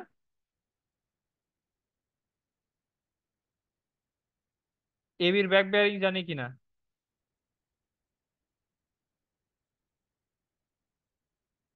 180 যোগ করে নেব। তাহলে 180 যোগ করে যেভাবে হোক আমরা কি করব, এবির ব্যাক বিয়ারিং বের করব, তাই না? তাহলে এবির ব্যাক বিয়ারিং থেকে আমরা যদি কি করি, এটা বের করি। কোনটা বাদ দিব, এই যে পড়া। আমরা এই ফোর বিয়ারিং অফ বিসি বাদ দিই, তাই না? জি। তাহলে আমরা ইন্টারনাল অ্যাঙ্গেল পাচ্ছি না? জি। ঠিক হুম। একইভাবে এখানে কোন সিও আমরা ভেবে দেখবো, যে কোন সি বলতে আমাদের ইন্টারনাল অ্যাঙ্গেল হচ্ছে এইটা। তাহলে এইটা কিভাবে হুম। পাচ্ছি, এই যে আমরা হুম। বিসি আছে এইটার যে ব্যাক বিয়ারিং টোটালটা এইটা, তাই না? তাহলে এখান হুম। থেকে যদি আমরা কি করি, এইটার ফোর বিয়ারিং বাদ দিই, তাহলে ইন্টারনাল অ্যাঙ্গেল গুলা পেয়ে যাবো। তাহলে এই প্রবলেম গুলা কি আমরা পারবো তো ইনশাল্লাহ, নাকি? জি। তাহলে আজকে এই পর্যন্তই থাক। আমাদের কাজ হবে এই যে প্রবলেম 3 দেয়া আছে, এই প্রবলেমটা করা। প্রবলেম 7ও এগুলো একই কনসেপ্ট, এগুলো করব। ঠিক আছে, লোকাল অ্যাট্রাকশন যেটা আছে এখান থেকে আমি নেক্সট, যে আগামীকালকেই ক্লাস নিব আমি, এখান থেকে শুরু করবো আর কি। আচ্ছা, ওই একটা জিনিস সেটা হচ্ছে যে ওই যে বিটা শুধু একবার, যে বি এর যেখানে আমার মার্ক করা আছে সেটা হচ্ছে আমার ব্যাক বেয়ারিং। কোথায় এইটা বিতে বি? যেটা হ্যাঁ, হ্যাঁ, এখানে আমার 120 ডিগ্রি কোনটা, যে আমি যেটা আঁকাইছি এটাই তো আমার 120। এইটা যেটা আঁকাইছি এটা 120, এবং এইটা হচ্ছে বিসির ফোর বিয়ারিং। তাহলে এখানে যে অ্যাঙ্গেল বি চাইছে, অ্যাঙ্গেল বিটা কোনটা? অ্যাঙ্গেল বি হচ্ছে আমার এই যে এটা ইন্টারনাল অ্যাঙ্গেল। আচ্ছা, ইন্টারনাল অ্যাঙ্গেলটা। হ্যাঁ, ইন্টারনাল অ্যাঙ্গেলই তো মানে দেখতে পাবে। আচ্ছা, এ বি এবং বি সি এর যে ইন্টারনাল অ্যাঙ্গেলটা। আমরা আচ্ছা কিন্তু এই যে এই কোণটা কিন্তু এ কোণ কখনোই ধরা যাবে না, কারণ একটা কোণ কখন হয়, দুইটা লাইনের মধ্যে একটা কোণ হয়। এখানে কি কোণ আছে? দুটো লাইন আছে? এ বি ছাড়া কোনো লাইন আছে এখানে? আচ্ছা আচ্ছা, অ্যাক্সিস এর কথাটা ভুলে যেতে হবে, তারপরে তো অ্যাঙ্গেলটা বুঝে যাচ্ছে। এক্সিস এর কথা আমরা এই যে এই অ্যাঙ্গেল, এটা এই যে অ্যাঙ্গেলটা লিখছি এটা তো অ্যাকচুয়ালি বিয়ারিং, অর্থাৎ কিসের সাপেক্ষে নিছি? নর্থের সাপেক্ষে, তাই না? This is bearing. হ্যাঁ হ্যাঁ, ঠিক আছে, ক্লিয়ার। ওকে। ওকে, তাহলে ধন্যবাদ সবাইকে ধৈর্য সহকারে ক্লাস করার জন্য। ইনশাল্লাহ নেক্সট ক্লাসে আমি এরপর থেকে আমার অনুরোধ থাকবে আমরা প্রবলেম 7 পর্যন্ত করব। ইন কেস যদি কোনো প্রবলেম হয় নেক্সট ক্লাসে অ্যারাইজ করব। ঠিক আছে? প্রবলেম 7 বলতে 22 নম্বর স্লাইড যে যে প্রবলেমগুলো আছে এ পর্যন্ত করব, আর প্রত্যেক দিনের প্রবলেম প্রত্যেক দিন করার চেষ্টা করব, তাহলে আমরা আপ টু ডেট থাকলে আমাদের জন্য সহজ হবে আর কি। ঠিক আছে?